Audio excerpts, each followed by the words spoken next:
So students, आज हम study करने वाले हैं इलेक्ट्रोकेमिस्ट्री के बारे में और ये एक वन शॉट टाइप वीडियो होगा और इस वन शॉट को मैंने दो पार्ट्स में डिवाइड किया है। पहले पार्ट्स में हम नस्ट इक्वेशन तक कंप्लीट करेंगे और सेकंड पार्ट में नस्ट इक्वेशन से लेकर के पूरा एंड तक हम चले जाएंगे। अब ये जो इलेक्ट्रोकेमिस्ट्री चैप्टर है इसमें बहुत सारे स्टूडेंट्स को बहुत ज्यादा तकलीफ होती है और ये टफ लगता है।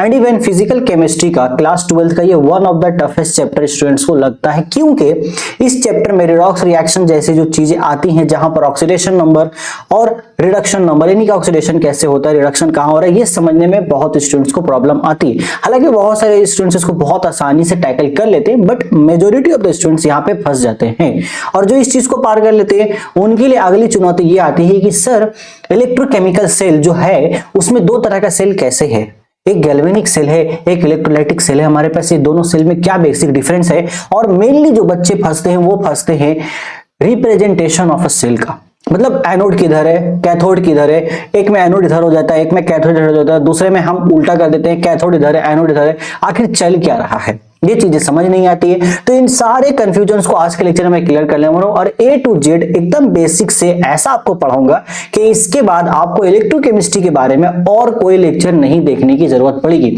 ये मेरा गारंटी है मेरी तरफ से।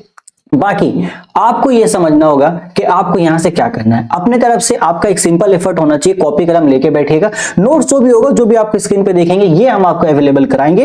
आप एप्लीकेशन इंस्टॉल कर सकते हैं, एप्लीकेशन पे भी ये फ्री नोट्स आपके अवेलेबल करा दिए जाएंगे। अदरवाइज हम यहां पर एक लिंक अटैच कर देंगे डिस्क्रिप्शन पे गूगल ड्राइव का, जहां से आप इस नोट्स को अवेल कर सकते हैं। बट फायदा आपको ज्यादा तब होगा जब आप खुद से नोट्स बनाओगे, और उससे भी ज्यादा फायदा तब होगा जब बीच में जब मैं क्वेश्चंस बोलूंगा कि क्वेश्चन करना है, ये क्वेश्चन कर लो, वो क्वेश्चंस आपको करने पड़ेंगे। जब वो क्वेश्चंस आप करोगे तब ही जाकर के आपको यहाँ पर और ज्यादा बेनिफिट मिलेगा, क्योंकि आज के लेक्चर देखने के बाद आपको ऑक्सीडेशन रिडक्शन में, रिडॉक्स रिएक्शन में कोई प्रॉब्लम नहीं होने वाली है। आप इलेक्ट्रोकेमिकल पूरा समझ जाओगे, इलेक्ट्रोकेमिकल सीरीज जो होता है, इलेक्ट्रोड पोटेंशियल होता है एंड नस्ट इक्वेशन जो होता है, इनके बारे में आपको जरा से भी कोई कंफ्यूजन नहीं रहने वाली है, ये मैं गारंटी ले सकता हूं। बस आपकी तरफ से एक चीज चाहिए, कॉपी कलम रेडी होना चाहिए और सो करके कोई भी लेक्चर नहीं देखेगा, मूवी की तरह नहीं देखेगा, जस्ट अटेंटिव बनो, बैठ के आराम से देखो फुल फोकस के साथ, बाकी मुझ पर छोड़ दो। तुम्हारा भाई तुम्हारा सर तुम्हारे साथ है, तो फिर डर की क्या बात है। चलो लेक्चर को स्टार्ट करते हैं, बहुत हो गई हमारी बातें। सो मेरा नाम है आमिर, आप सभी का स्वागत है आपके प्यारे से YouTube channel all about things के ऊपर। और हमारा जो एप्लीकेशन एबीसी सेंटर वो प्ले स्टोर पे अवेलेबल है, यू कैन डाउनलोड इट और वहां से आपको और भी बहुत सारे जो कोर्सेज दिख रहे हैं आप उसके बारे में जानकारी हासिल कर सकते हैं। और ज्यादा जानकारी के लिए कॉन्टैक्ट नंबर अवेलेबल है, आइए जाइए एंड बात कीजिए। बात करना जरूरी है, बात करते रहना, मजा आएगा। ठीक है, चलो लेक्चर स्टार्ट कर रहा हूं। आपके सामने अब आएगा हमारा प्यारा सा खूबसूरत सा, क्या आएगा बोलो, यस खूबसूरत सा मैं आपके लिए बना के लाया हूं इलेक्ट्रोकेमिस्ट्री का नोट्स। आ जाओ शुरू करते हैं। तो ये रहा सुंदर सा प्यारा सा इलेक्ट्रोकेमिस्ट्री का नोट्स। ओके ठीक है, तो नाम मैंने यहाँ पे अपने भी लिख रखा है। लेक्चर पे ध्यान मत देना, बेसिकली मैंने ना नोट्स जो बनाया था वो 5 पार्ट्स में बनाया था, मतलब 5 लेक्चर में, बट उसको हम कंबाइन करके 2 लेक्चर में कंप्लीट करेंगे बहुत अच्छे से, बहुत डिटेल में। चलो आ जाओ। तो सबसे पहला इलेक्ट्रोकेमिस्ट्री होता क्या है वो हम जानेंगे बहुत ही प्यारे तरीके से। आ जाइए। तो लेक्चर 1 का जो टॉपिक्स था बहुत छोटे छोटे टॉपिक्स जो हम कवर करेंगे लेक्चर 1 के अंदर, ये सारे टॉपिक्स है। तो वन शॉट होने वाला है। पहली बात कंसेप्ट फोकस्ड हम करेंगे, एनसीईआरटी के क्वेश्चन पे आपको सॉल्व कराऊंगा बिल्कुल। एंड ये जो लेक्चर है आज का ये आपको हेल्प करेगा in all types of competitive exam preparation. आप चाहे किसी भी एग्जाम की, यहाँ पे कोई भी कॉम्पिटिटिव एग्जाम है जहां पे ये चैप्टर आता है, ये आपका हेल्प करेगा ही करेगा। और जिस एग्जाम को आप टारगेट कर रहे हो बस आंख बंद करके अच्छे से कर लेना, उसके बाद तो आप खुद बोलेगे सर क्या मजा आया सर। आ जाओ आगे बढ़ते। इस चैप्टर को स्टार्ट करने से पहले बेसिक चीज हमें पता होना चाहिए रिडॉक्स रिएक्शन के बारे में, ऑक्सीडेशन और रिडक्शन के बारे में। तो ऑक्सीडेशन रिडक्शन ये बहुत सिंपल सा चीज है। हम जानते हैं कि लॉस ऑफ इलेक्ट्रॉन, कहीं पे भी अगर इलेक्ट्रॉन का लॉस होता है तो हम उसको ऑक्सीडेशन कहते हैं, या फिर इंक्रीज इन चार्ज को हम ऑक्सीडेशन कहते हैं। एंड रिडक्शन में क्या होता है, एडिशन ऑफ इलेक्ट्रॉन यानी कि डिक्रीज इन चार्ज, चार्ज में डिडक्शन होगा। तो ऑक्सीडेशन मतलब एडिशन ऑफ चार्ज ऐसा भी हम बोलते हैं, या फिर इंक्रीजिंग ऑफ चार्ज। सिंपल सी बात है यार, मैं एडिशन बोलूं या इंक्रीमेंट बोलूं मतलब तो सेम ही होता है। और रिडक्शन का मतलब होता है decrease in charge. But sir problem ये नहीं होती, सर प्रॉब्लम ये होती है ना सर कि जो रिडक्शन कर रहा होता है वो ऑक्सीडाइजिंग एजेंट होता है, जो ऑक्सीडेशन कर रहा होता है वो रिड्यूसिंग एजेंट होता है। ये मामला समझ नहीं आता, मतलब ऐसा क्यों, दोनों आपस में नाम क्यों बदल लेते हैं। तो इसको एक मैं प्यारा सा सुंदर सा नन्ना सा मुन्ना सा कहानी सा आपको समझाता हूं।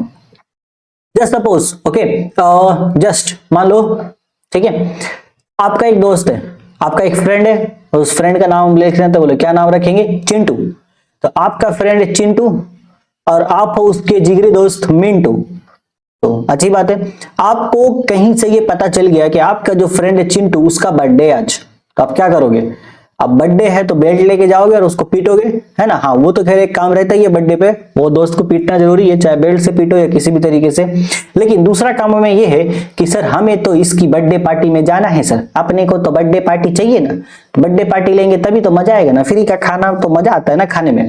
तो आप जो मिंटू है, अब वो चिंटू को बोलेगा भाई मेरे को बर्थडे पार्टी चाहिए कुछ भी हो। अब चिंटू बेचारा बोल रहा है अरे यार पैसा है ही नहीं, अभी तो पापा ने इस महीने का खर्चा ही भेजा, अभी ये ले लेगा तो मैं क्या करूंगा। लेकिन दोस्त मानते नहीं है, वो लेके ही रहते। यहां पर अब होगा बर्थडे पार्टी। इस बर्थडे पार्टी में खर्च किसका होगा, जाहिर सी बात है चिंटू का खर्चा होगा। क्या होगा, चिंटू का खर्चा होगा भैया, चिंटू का पैसा चला गया, क्या चला गया, चिंटू का पैसा खर्चा हो गया। तो अल्टीमेटली यहाँ पर चिंटू का खर्चा हुआ, लेकिन फायदा किसका हो गया, प्रॉफिट में तो ये लोग हो गए ना, मिंटू प्रॉफिट में, उसका दोस्त, उसको तो फ्री का खाना मिल गया मस्त एकदम, उसका खर्चा खत्म, बच गया। तो यहाँ पे आप देखो, यहाँ पर चिंटू को हुआ खर्चा, मतलब चिंटू का क्या हो रहा है, लॉस हुआ। लेकिन इसका लॉस हो किसके वजह से रहा है, वो हो रहा है मिंटू के वजह से। इसका मतलब चिंटू के लिए लॉस हुआ किसके वजह से, मिंटू की वजह से। तो मैं जिसके वजह से कोई चीज होता है हम उसको एजेंट बोलते हैं। तो मिंटू के लिए लॉस वाला एजेंट कौन हो जाएगा, चिंटू के लिए लॉस वाला एजेंट कौन हो गया, उसका मिंटू, उसका जो दोस्त है। और यहां पर मिंटू को हुआ प्रॉफिट, ओके, इट मींस इसको प्रॉफिट हो रहा है, बट किसके वजह से प्रॉफिट हो रहा है, इसको प्रॉफिट हुआ इसके फ्रेंड चिंटू की वजह से। तो इसके लिए प्रॉफिट वाला एजेंट कौन हुआ, इसके लिए प्रॉफिट वाला जो एजेंट हुआ, प्रॉफिट वाला एजेंट, प्रॉफिट कराने वाला एजेंट चिंटू हुआ, और इसके लिए लॉस कराने वाला एजेंट इसका दोस्त हुआ मिंटू। तो बात समझोगे, यहां पर इसका लॉस हो रहा है, लेकिन लॉस इसका वजह से नहीं हो रहा, लॉस किसी और के वजह से हुआ है इसको, ठीक है, किसकी वजह से, मिंटू की वजह से। यहाँ पे मिंटू का प्रॉफिट हो रहा है, बट इसकी वजह से खुद का इसका कोई एफर्ट नहीं है इसके प्रॉफिट में, इसका एफर्ट कहाँ है भैया, चिंटू का एफर्ट है यहाँ पर। तो सेम यही चीज बेटा, सेम यही चीज होती है जब ऑक्सीडेशन और रिडक्शन हो रहा होता है। तो वहां पे भी जस्ट सपोज मान लो कि सोडियम है और इसने अपना एक इलेक्ट्रॉन को लॉस किया, Na+ बना। अब ये जो एक इलेक्ट्रॉन इसने लॉस किया तो ये हुआ ऑक्सीडेशन, इसका क्या हुआ, ये हुआ ऑक्सीडेशन, ये खुद ऑक्सीडाइज हो गया। लेकिन इसने जो एक इलेक्ट्रॉन लॉस किया वो कहीं ना कहीं तो घूम रहा है बीच मार्केट में, कहीं घूम रहा है, घूमते फिरते Cl- अकेला बेचारा था, उसके ऊपर कर्जा था ऑलरेडी, वो ढूंढ रहा था कोई मुझे मिल जाए, कोई मुझे मिल जाए जो मुझे दे देगा थोड़ा बहुत पैसा वगैरह, कर्ज वगैरह मैं खत्म कर लूंगा। तो उसको घूमते फिरते मिल जाता है ये वाला इलेक्ट्रॉन जो कि सोडियम ने दिया था। तो क्लोरीन सोडियम का ये इलेक्ट्रॉन ले करके मजे से बन जाता है Cl, एकदम मजे से, एकदम क्लियर, मामला खत्म उसका। अब बोलता भाई मैं तो न्यूट्रल हो गया, मेरा काम खत्म, ठीक है, मेरा काम क्या हुआ, खत्म। तो यहां पर ये क्लोरीन जो है ये किस वजह से रिड्यूस हुआ, किसकी वजह से रिड्यूस हुआ, ये रिड्यूस हुआ ना, यहाँ पे क्लोरीन का क्या हुआ, रिडक्शन हुआ, क्योंकि उसने इलेक्ट्रॉन को गेन किया। लेकिन ये किसके वजह से रिड्यूस हुआ है, ये सोडियम के वजह से रिड्यूस हुआ है। तो क्लोरीन के लिए सोडियम एक्ट करेगा as a reducing agent, as a reducing agent. कौन है इसके लिए रिड्यूसिंग एजेंट, तो ये है भैया सोडियम Na+, ठीक है। और ये जो ऑक्सीडेशन हुआ इसका, तो ये चूंकि इसने इलेक्ट्रॉन लॉस किया, इसका इलेक्ट्रॉन लॉस होके गया किसके पास, क्लोरीन। तो हम यहाँ पे ये समझते हैं इसका इलेक्ट्रॉन का लॉस किसके वजह से हुआ, ठीक है। इसका जो यहाँ पर ऑक्सीडेशन हुआ यानी कि लॉस ऑफ इलेक्ट्रॉन हुआ, तो किस वजह से हुआ, यहाँ पर हुआ वो क्लोरीन की वजह से, ड्यू टू क्लोरीन, उसके लिए इसने अपना बलिदान दिया, अपना एक इलेक्ट्रॉन खो दिया। तो क्लोरीन यहाँ पर सोडियम के लिए कैसा एक्ट करेगा, एज ऑक्सीडाइजिंग एजेंट। क्यों भैया, क्योंकि सोडियम का ऑक्सीडेशन हुआ है, किसके वजह से हुआ है, क्लोरीन के वजह से हुआ है। क्लोरीन का रिडक्शन हुआ है, किसके वजह से हुआ है, सोडियम की वजह से हुआ है। तो आपको ये देखना है जब भी ऑक्सीडेशन और रिडक्शन हो रहा है, तो जैसे इसका ऑक्सीडेशन हो रहा है, आप ये देखो इसका ऑक्सीडेशन किसके वजह से हो रहा है, जिसके वजह से इसका ऑक्सीडेशन हो रहा होगा वो इसके लिए ऑक्सीडाइजिंग एजेंट होगा। और जब क्लोरीन का यहां पर रिडक्शन हो रहा है, तो आप ये देखो कि इसका रिडक्शन किसके वजह से हो रहा है, जिसके वजह से इसका रिडक्शन हो रहा होगा वो यहां पे कहलाएगा आपका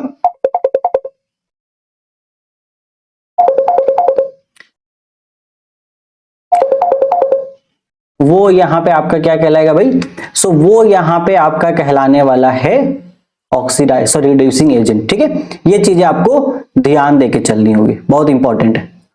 आई होप ये आपको अब क्लियर हो गया होगा कि क्या रिड्यूसिंग एजेंट और क्या ऑक्सीडाइजिंग एजेंट होता है। तो ये बहुत इंपॉर्टेंट है, स्टार्टिंग के 10 मिनट ही ज्यादा इंपॉर्टेंट है हमारे लिए। तो इसीलिए जिसका जो खुद ऑक्सीडाइज होता है, तो भाई वो किसी दूसरे की वजह से ऑक्सीडाइज हुआ है, तो वो ऑक्सीडाइजिंग एजेंट नहीं कहलाएगा, वो किसी और के लिए रिड्यूसिंग एजेंट बन जाता है।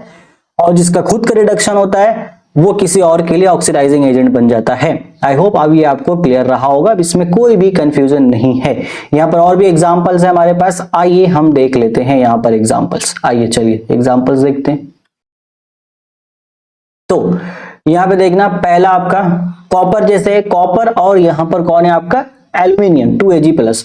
तो कॉपर को भैया यहाँ पर कॉपर क्या करेगा, ये अपना 2 इलेक्ट्रॉन लॉस कर गया। कॉपर ने क्या किया, कॉपर देखा कि भाई अच्छा एल्यूमिनियम के ऊपर प्लस का चार्ज है, इसको इलेक्ट्रॉन की जरूरत है, और 2 पीस एल्यूमिनियम है तो इसको 2 इलेक्ट्रॉन चाहिए होगा। तो कॉपर ने खुद क्या किया, 2 इलेक्ट्रॉन लॉस कर दिया, इसने खुद को अपना बलिदान देके ऑक्सीडेशन करा दिया।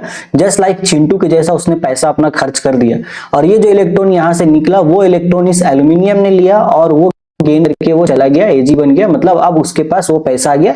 ये है मिंटू, ठीक है, ये चिंटू और वो मिंटू। तो चिंटू ने अपना बलिदान दिया, खुद को ऑक्सीडेशन कराया, इसलिए वो एल्यूमिनियम के लिए बन गया रिड्यूसिंग एजेंट, और इसने इलेक्ट्रॉन ले लिया जो कॉपर ने रिलीज किया था, तो ये बन गया कॉपर के लिए ऑक्सीडाइजिंग एजेंट। अब आप मुझे कमेंट करके बताओगे कि ये वाला जो क्वेश्चन नंबर 2 है, इसमें कौन ऑक्सीडाइजिंग एजेंट है और कौन रिड्यूसिंग एजेंट है, ये आपको यहाँ पे बताना होगा। ओके चलो आ जाओ, वेरी गुड, फटाफट से, ठीक है, ओके।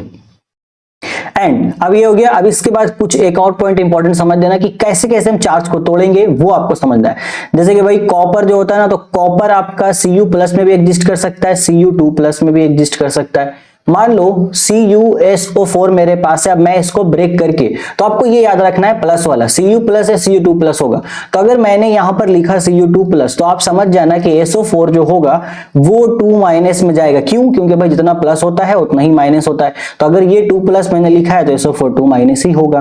बाकी सब आपको ऐसे ध्यान रखना है कि Ag जो है, देखो Ag 2 स्टेट में एग्जिस्ट कर सकता है, Ag+, Ag2+ भी आता है, कई बार Ag3+ भी आ सकता है, डिपेंड करता है, आ सकता है। तो अगर मैं कुछ भी लिखूं, ये किसी के साथ भी आ जाए, ओके, तो उसके अकॉर्डिंग वो चीजें बदल जाएंगी। जैसे अगर HNO3 हम लिख देते हैं, तो NO3 जो है ये NO3- होता है। अगर ये NO3- में मैं तोड़ रहा हूं नाइट्रिक एसिड में, तो H मेरा कहां जाएगा, H+ में जाएगा। इस तरीके से हम चीजों को ब्रेक करेंगे। उसी तरीके से Cl- हमारे पास, OH- भी है, ये माइनस वाला देख लेना। अगर ये कहीं माइनस में, जैसे कि अगर NaCl लिखा है और इसमें से हमने अगर Cl- लिखा है, तो Na का ऑटोमेटिक वो Na+ हो जाएगा। तो ये कुछ इंपॉर्टेंट आयन्स है जो आपको याद रखना है, जो आपको इस पूरे चैप्टर में घूमते फिरते दिखाई दे देंगे। ओके चलो आगे चलते हैं, वेरी गुड, आ जाओ। इसके बाद हमारे पास है इलेक्ट्रोकेमिकल सेल। सो अब ये इंपॉर्टेंट है, यहां से हमारा चैप्टर एग्जैक्ट स्टार्ट हो रहा है। इलेक्ट्रोकेमिकल स्टेट सिस्टम क्या होता है वो समझो। बेसिकली क्या एक सिस्टम है, सिस्टम और arrangement in which 2 electrodes are fitted in the same electrolyte और इन 2 डिफरेंट इलेक्ट्रोलाइट्स। ओके, क्या बोला इसने, मेरे साथ रिपीट करोगे, एकदम इधर सामने देख के रिपीट करोगे भाई, रिपीट रिपीट रिपीट। एक ऐसा सिस्टम जिसमें 2 इलेक्ट्रोड्स या तो एक ही इलेक्ट्रोलाइट में रखेंगे या फिर 2 अलग अलग इलेक्ट्रोलाइट में रखेंगे। ओके, और इस तरीके से इसका 2 टाइप्स होता है। जब हम दोनों इलेक्ट्रोड को एक ही इलेक्ट्रोलाइट में रखते हैं तो उसको हम बोलते हैं इलेक्ट्रोलाइटिक सेल, और अगर दोनों इलेक्ट्रोड्स को अलग अलग इलेक्ट्रोलाइट में रखते हैं तो उसको हम बोलते हैं गैल्वेनिक या फिर वोल्टाइक सेल। यहां पर क्या होता है, इस इलेक्ट्रोकेमिकल सेल में आपका इलेक्ट्रिकल एनर्जी केमिकल एनर्जी में कन्वर्ट होता है। एंड ये देखना भैया, इधर देखो, इधर इधर सामने सामने, इलेक्ट्रोलाइटिक सेल में क्या होता है, इलेक्ट्रिकल एनर्जी कन्वर्ट होती है केमिकल एनर्जी में, और गैल्वेनिक सेल में क्या होता है, केमिकल एनर्जी कन्वर्ट होती है इलेक्ट्रिकल एनर्जी में। ओके क्लियर है, आगे आ जाओ, आगे आगे आगे। ये अभी तो डिफरेंस हम पढ़ेंगे। अब जो मैं खूबसूरत सा आपको यहाँ पर डायग्राम बना के चीजों को समझाता हूँ, इतना बेहतरीन समझाऊंगा ना कि आपको दोबारा फिर किसी भी तरह की जरूरत नहीं पड़ेगी इसमें। देखो मैं लेता हूं, ठीक है, एक डब्बा लेते हैं हम लोग, अब इलेक्ट्रोलाइटिक पूरा सिस्टम तैयार करेंगे। तो इसमें क्या होता है, बोला 2 इलेक्ट्रोड्स होने चाहिए। इलेक्ट्रोड्स मतलब रॉड होगा आपका, किसी भी तरह का रॉड ले लेंगे जो इलेक्ट्रिसिटी कंडक्ट करेगा। इसमें पहले तो एक काम करते हैं, पानी भर देते हैं अपना पुराना, यार मतलब पानी नहीं है, सॉल्यूशन है, किसी भी चीज का सॉल्यूशन को हम इलेक्ट्रोलाइट पता है ना भैया, कि हम इलेक्ट्रिसिटी गुजारेंगे तो वो अपने कॉन्स्टिट्यूएंट आयंस में टूट जाएगा, वही होता है आपका इलेक्ट्रोलाइट्स। ओके हाँ, तो इसमें हम मान लो सॉल्यूशन, इसमें हम लेंगे NaCl, मान लो ले लेते हैं, चलो आ जाओ। ये जो मैंने इलेक्ट्रोलाइट लिया है ये किसका लिया है, ये NaCl का हमने यहाँ पर मॉल्टेन स्टेट लिया है पिघला हुआ। अब इसमें हम रॉड डालेंगे तो रॉड लगाएंगे भैया, यहाँ पर रॉड हम देते हैं, ये बढ़िया से एक रॉड इधर है मेरे पास और बढ़िया सा एक रॉड मेरे पास इस तरफ है, ये हो गया, 2 रॉड हमने यहाँ पे लगा दिए। अभी देखो हुआ क्या था, ये कहानी की शुरुआत कुछ ऐसे है कि हमारे पास NaCl है। NaCl क्या है, हमें देखने में लगता है कि NaCl तो सॉलिड है, हम इसको तोड़ना चाहते हैं, हम चाहते हैं कि अपने आयंस में टूट जाए Na प्लस और Cl माइनस में, बट ये रिएक्शन नहीं होगा, ये रिएक्शन होता है नॉन स्पॉन्टेनियस। इस रिएक्शन को कराने के लिए बहुत ही ज्यादा एनर्जी हमें जरूरत पड़ेगी, मतलब ये नॉर्मली तो ये होगा नहीं, हम खुद चाहेंगे हो जाए नहीं होगा। तो साइंटिस्ट ने कुछ जुगाड़ लगाया और उन्होंने लगाया जुगाड़ और आपके सिलेबस में आ गया एक टॉपिक यहाँ पर पढ़ने के लिए। उन्होंने क्या किया, हम बोला कि हम इसको किसी भी तरीके से NaCl को हम तो ब्रेक करेंगे और उसको Na प्लस और Cl माइनस बनाएंगे। कैसे, बोला हम हार्ड कोर इलेक्ट्रिकल एनर्जी का यूज करेंगे, हम इलेक्ट्रिसिटी यूज करेंगे हार्ड कोर। चलो ठीक है, तो यहां पर जो हमने मॉल्टेन स्टेट में यहां पर लिया था NaCl, अब मुझे इसको तोड़ के Na प्लस Cl माइनस बनाना है, तो इसमें मुझे बिजली लानी पड़ेगी। लेकिन हम बिजली डायरेक्ट यहाँ नहीं ला सकते, है ना। डायरेक्ट अगर हम बिजली का तार ला देंगे पानी के अंदर, सोल्यूशन के अंदर, तो करंट लग जाएगा हम ही उल्टा। तो उस चीज को प्रिवेंट करने के लिए हम यहाँ पर इलेक्ट्रोड का यूज करते हैं। ये इलेक्ट्रोड क्या होता है भाई, ये हमारा इलेक्ट्रोड है, एक को हम एनोड बोलते हैं और एक को हम कैथोड बोलते हैं, ठीक है। तो इस इलेक्ट्रोड में क्या होगा, हम इससे एक इसको हम बैटरी से कनेक्ट करेंगे। इस तरीके से हम एक बैटरी से इस चचा को हम कनेक्ट कर देंगे, जिसमें एक हमारा नेगेटिव पोल होगा, एक हमारा पॉजिटिव पोल होगा। उल्टा हो गया। तो इसको हम पॉजिटिव कर दो, एनोड पॉजिटिव होता है, ये हमारा कैथोड हमारा नेगेटिव होता है, ठीक है। तो यहां पर हम क्या कहते हैं, यहां पर एनोड और कैथोड नाम कैसे पड़ता है, जिस वाले जो भी इलेक्ट्रोड को हम पॉजिटिव साइड से जोड़ देते हैं उसको एनोड बोलते हैं, और जिस वाले साइड को जो भी इलेक्ट्रोड हमारा था उसको हम नेगेटिव साइड से जोड़ेंगे बैटरी का, तो पॉजिटिव टर्मिनल से अगर अटैच है तो एनोड हो गया, ठीक है। तो इसलिए हम बोलते हैं भाई एनोड के पास प्लस का चार्ज है और कैथोड के पास हमारा यहाँ पर नेगेटिव का चार्ज है। तो ये चार्ज भी हम यहाँ पे बना सकते हैं, मस्त मस्त सा चार्ज बनाएंगे, बड़ा मजा आएगा। तो ये plus plus plus plus plus plus plus plus plus plus plus charge दिखेगा, यहाँ पे minus minus minus minus minus minus charge दिखेगा। हो गया, चलो आगे आ जाओ। अब क्या होगा आगे, अब हमने किया, अब मस्त यहाँ पर भाई बिजली आई, एकदम नीचे से झनकार झनकार बिजली आई, और यहाँ पे Na प्लस अलग हो गया और Cl माइनस अलग हो गया। लेकिन अब ये Na प्लस और Cl माइनस अकेला नहीं रहना चाहेगा भाई, क्योंकि उसको अकेला अच्छा नहीं लग रहा, वो अनस्टेबल, उसके पास चार्ज आ गया। तो किसी भी स्पेसिस के ऊपर चार्ज आएगा तो वो अनस्टेबल ही होता है, ठीक है। Na प्लस आ गया, वो अनस्टेबल है, वो नहीं आ पाए। अब वो क्या चाहेगा भाई, वो परेशान हाल है। अब Na प्लस पगला गया भाई, क्या करे क्या करे, ये Cl माइनस है वो पगला गया, क्या करे क्या करे, ठीक है। तो करना क्या, अब ये बताओ आप। अच्छा एक मिनट, मुझे ऐसा लग रहा है कहीं एक छोटी सी मैंने गलती तो नहीं की, नहीं ठीक है, मैंने खुद ही लिखा, मैं थोड़ा कंफ्यूज हो जाता हूँ कभी कभी, ठीक है। ओके, तो एनोड हमारा पॉजिटिव होता है इलेक्ट्रोलाइटिक सेल में, कैथोड हमारा नेगेटिव होता है, सही लिखा है। अब Na प्लस और Cl माइनस यहाँ पे टूटा है, तो क्या होगा, देखो अब इनको अपनी कमी पूरी करनी है भाई। एनोड हमारा पॉजिटिव चार्ज है, तो जो हमारा Cl माइनस था ना वो आएगा, वो बोलेगा मेरे को इसके ऊपर तो ये अपना तो चार्ज रखना ही नहीं चाहता, ये अपने ऊपर, ये बोलेगा भाई मेरे को अपना इलेक्ट्रॉन लॉस करना, ये जाएगा एनोड के पास, और एनोड के पास जाके ये क्या करेगा, एक इलेक्ट्रॉन रिलीज करेगा और बनेगा Cl। और हम जानते हैं कि क्लोरीन सिंगल आइटम नहीं रहता है, तो इसको अपने जैसा एक और क्लोरीन आइटम ये लेगा और ये बन जाएगा क्लोरीन का मॉलिक्यूल Cl2। अब इतना देखते ही यहाँ पर जो Na प्लस है उसको भी थोड़ा सा इच्छा जाएगा, भाई मुझे भी तो ठीक होना है, अपने आप को मुझे भी तो ठीक करना है। तो वो Na प्लस क्या करता है, वो Na प्लस हमारा चला जाता है कैथोड के पास, बोलता भाई तेरे पास तो ऑलरेडी बहुत इलेक्ट्रॉन है, तू मुझे एक इलेक्ट्रॉन दे दे।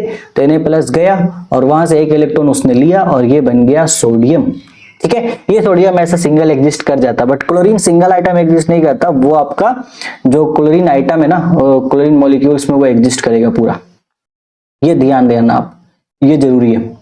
हो गया। अब यहाँ पे आप बताओ कहाँ पे क्या हो रहा है, कहाँ पे क्या हो रहा है वो आपको बताना है।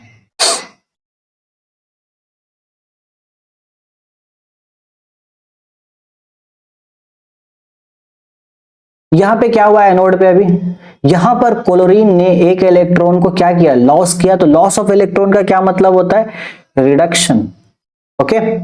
लॉस ऑफ इलेक्ट्रॉन का क्या मतलब होता है? रिडक्शन। मेरे साथ साथ बोल भी रहे हो तुम लोग, अरे यार मेरे साथ, मैं गलत बोलता हूँ कभी कभी, तुम लोग क्यों गलत बोल रहे हो? लॉस ऑफ इलेक्ट्रॉन का मतलब होता है ऑक्सीडेशन, तो ऑक्सीडेशन हुआ है यहाँ पर, ऑक्सीडेशन। और कैथोड पे क्या हुआ? गेन ऑफ इलेक्ट्रॉन, इसका मतलब यहाँ पे हुआ है रिडक्शन। और ऑक्सीडेशन और रिडक्शन यहाँ पे साथ साथ हो रहा है, तो जब ऑक्सीडेशन और रिडक्शन साथ साथ होता है तो हम उन दोनों को चीख चीख के बोलते हैं रिडॉक्स रिएक्शन। तो ये पूरा इलेक्ट्रोलाइटिक सेल में हमारा रिडॉक्स रिएक्शन हो रहा होता है, और इसका यूज करके हम इलेक्ट्रिकल एनर्जी से केमिकल एनर्जी बनाते हैं। हमने यहाँ से इलेक्ट्रिकल एनर्जी सप्लाई की, अब ये सिलसिला चलता रहेगा जब तक हमारा ये एक्वियस सॉल्यूशन, मतलब जो हमने NaCl का जो ले रखा है इलेक्ट्रोलाइट, जब तक ये इलेक्ट्रोलाइट अवेलेबल है तब तक हमारा हर एक क्लोरीन आइटम जाएगा, अपना इलेक्ट्रॉन को लॉस करेगा, Cl बनेगा, फिर Cl2 बनेगा, और उसी तरीके से यहाँ पर ये हमारा चलता रहेगा। ये कब तक चलता रहेगा? जब तक हमारा इलेक्ट्रोलाइट अवेलेबल है। अब आप बोलोगे सर इतना इलेक्ट्रॉन हो क्या रहा है, कैसे जा रहा है? देखो होता क्या है, यहाँ पर क्लोरीन आइटम ने ना, यहाँ पे देखो सिंपली ये इलेक्ट्रॉन ऐसे ट्रांसफर होते हैं।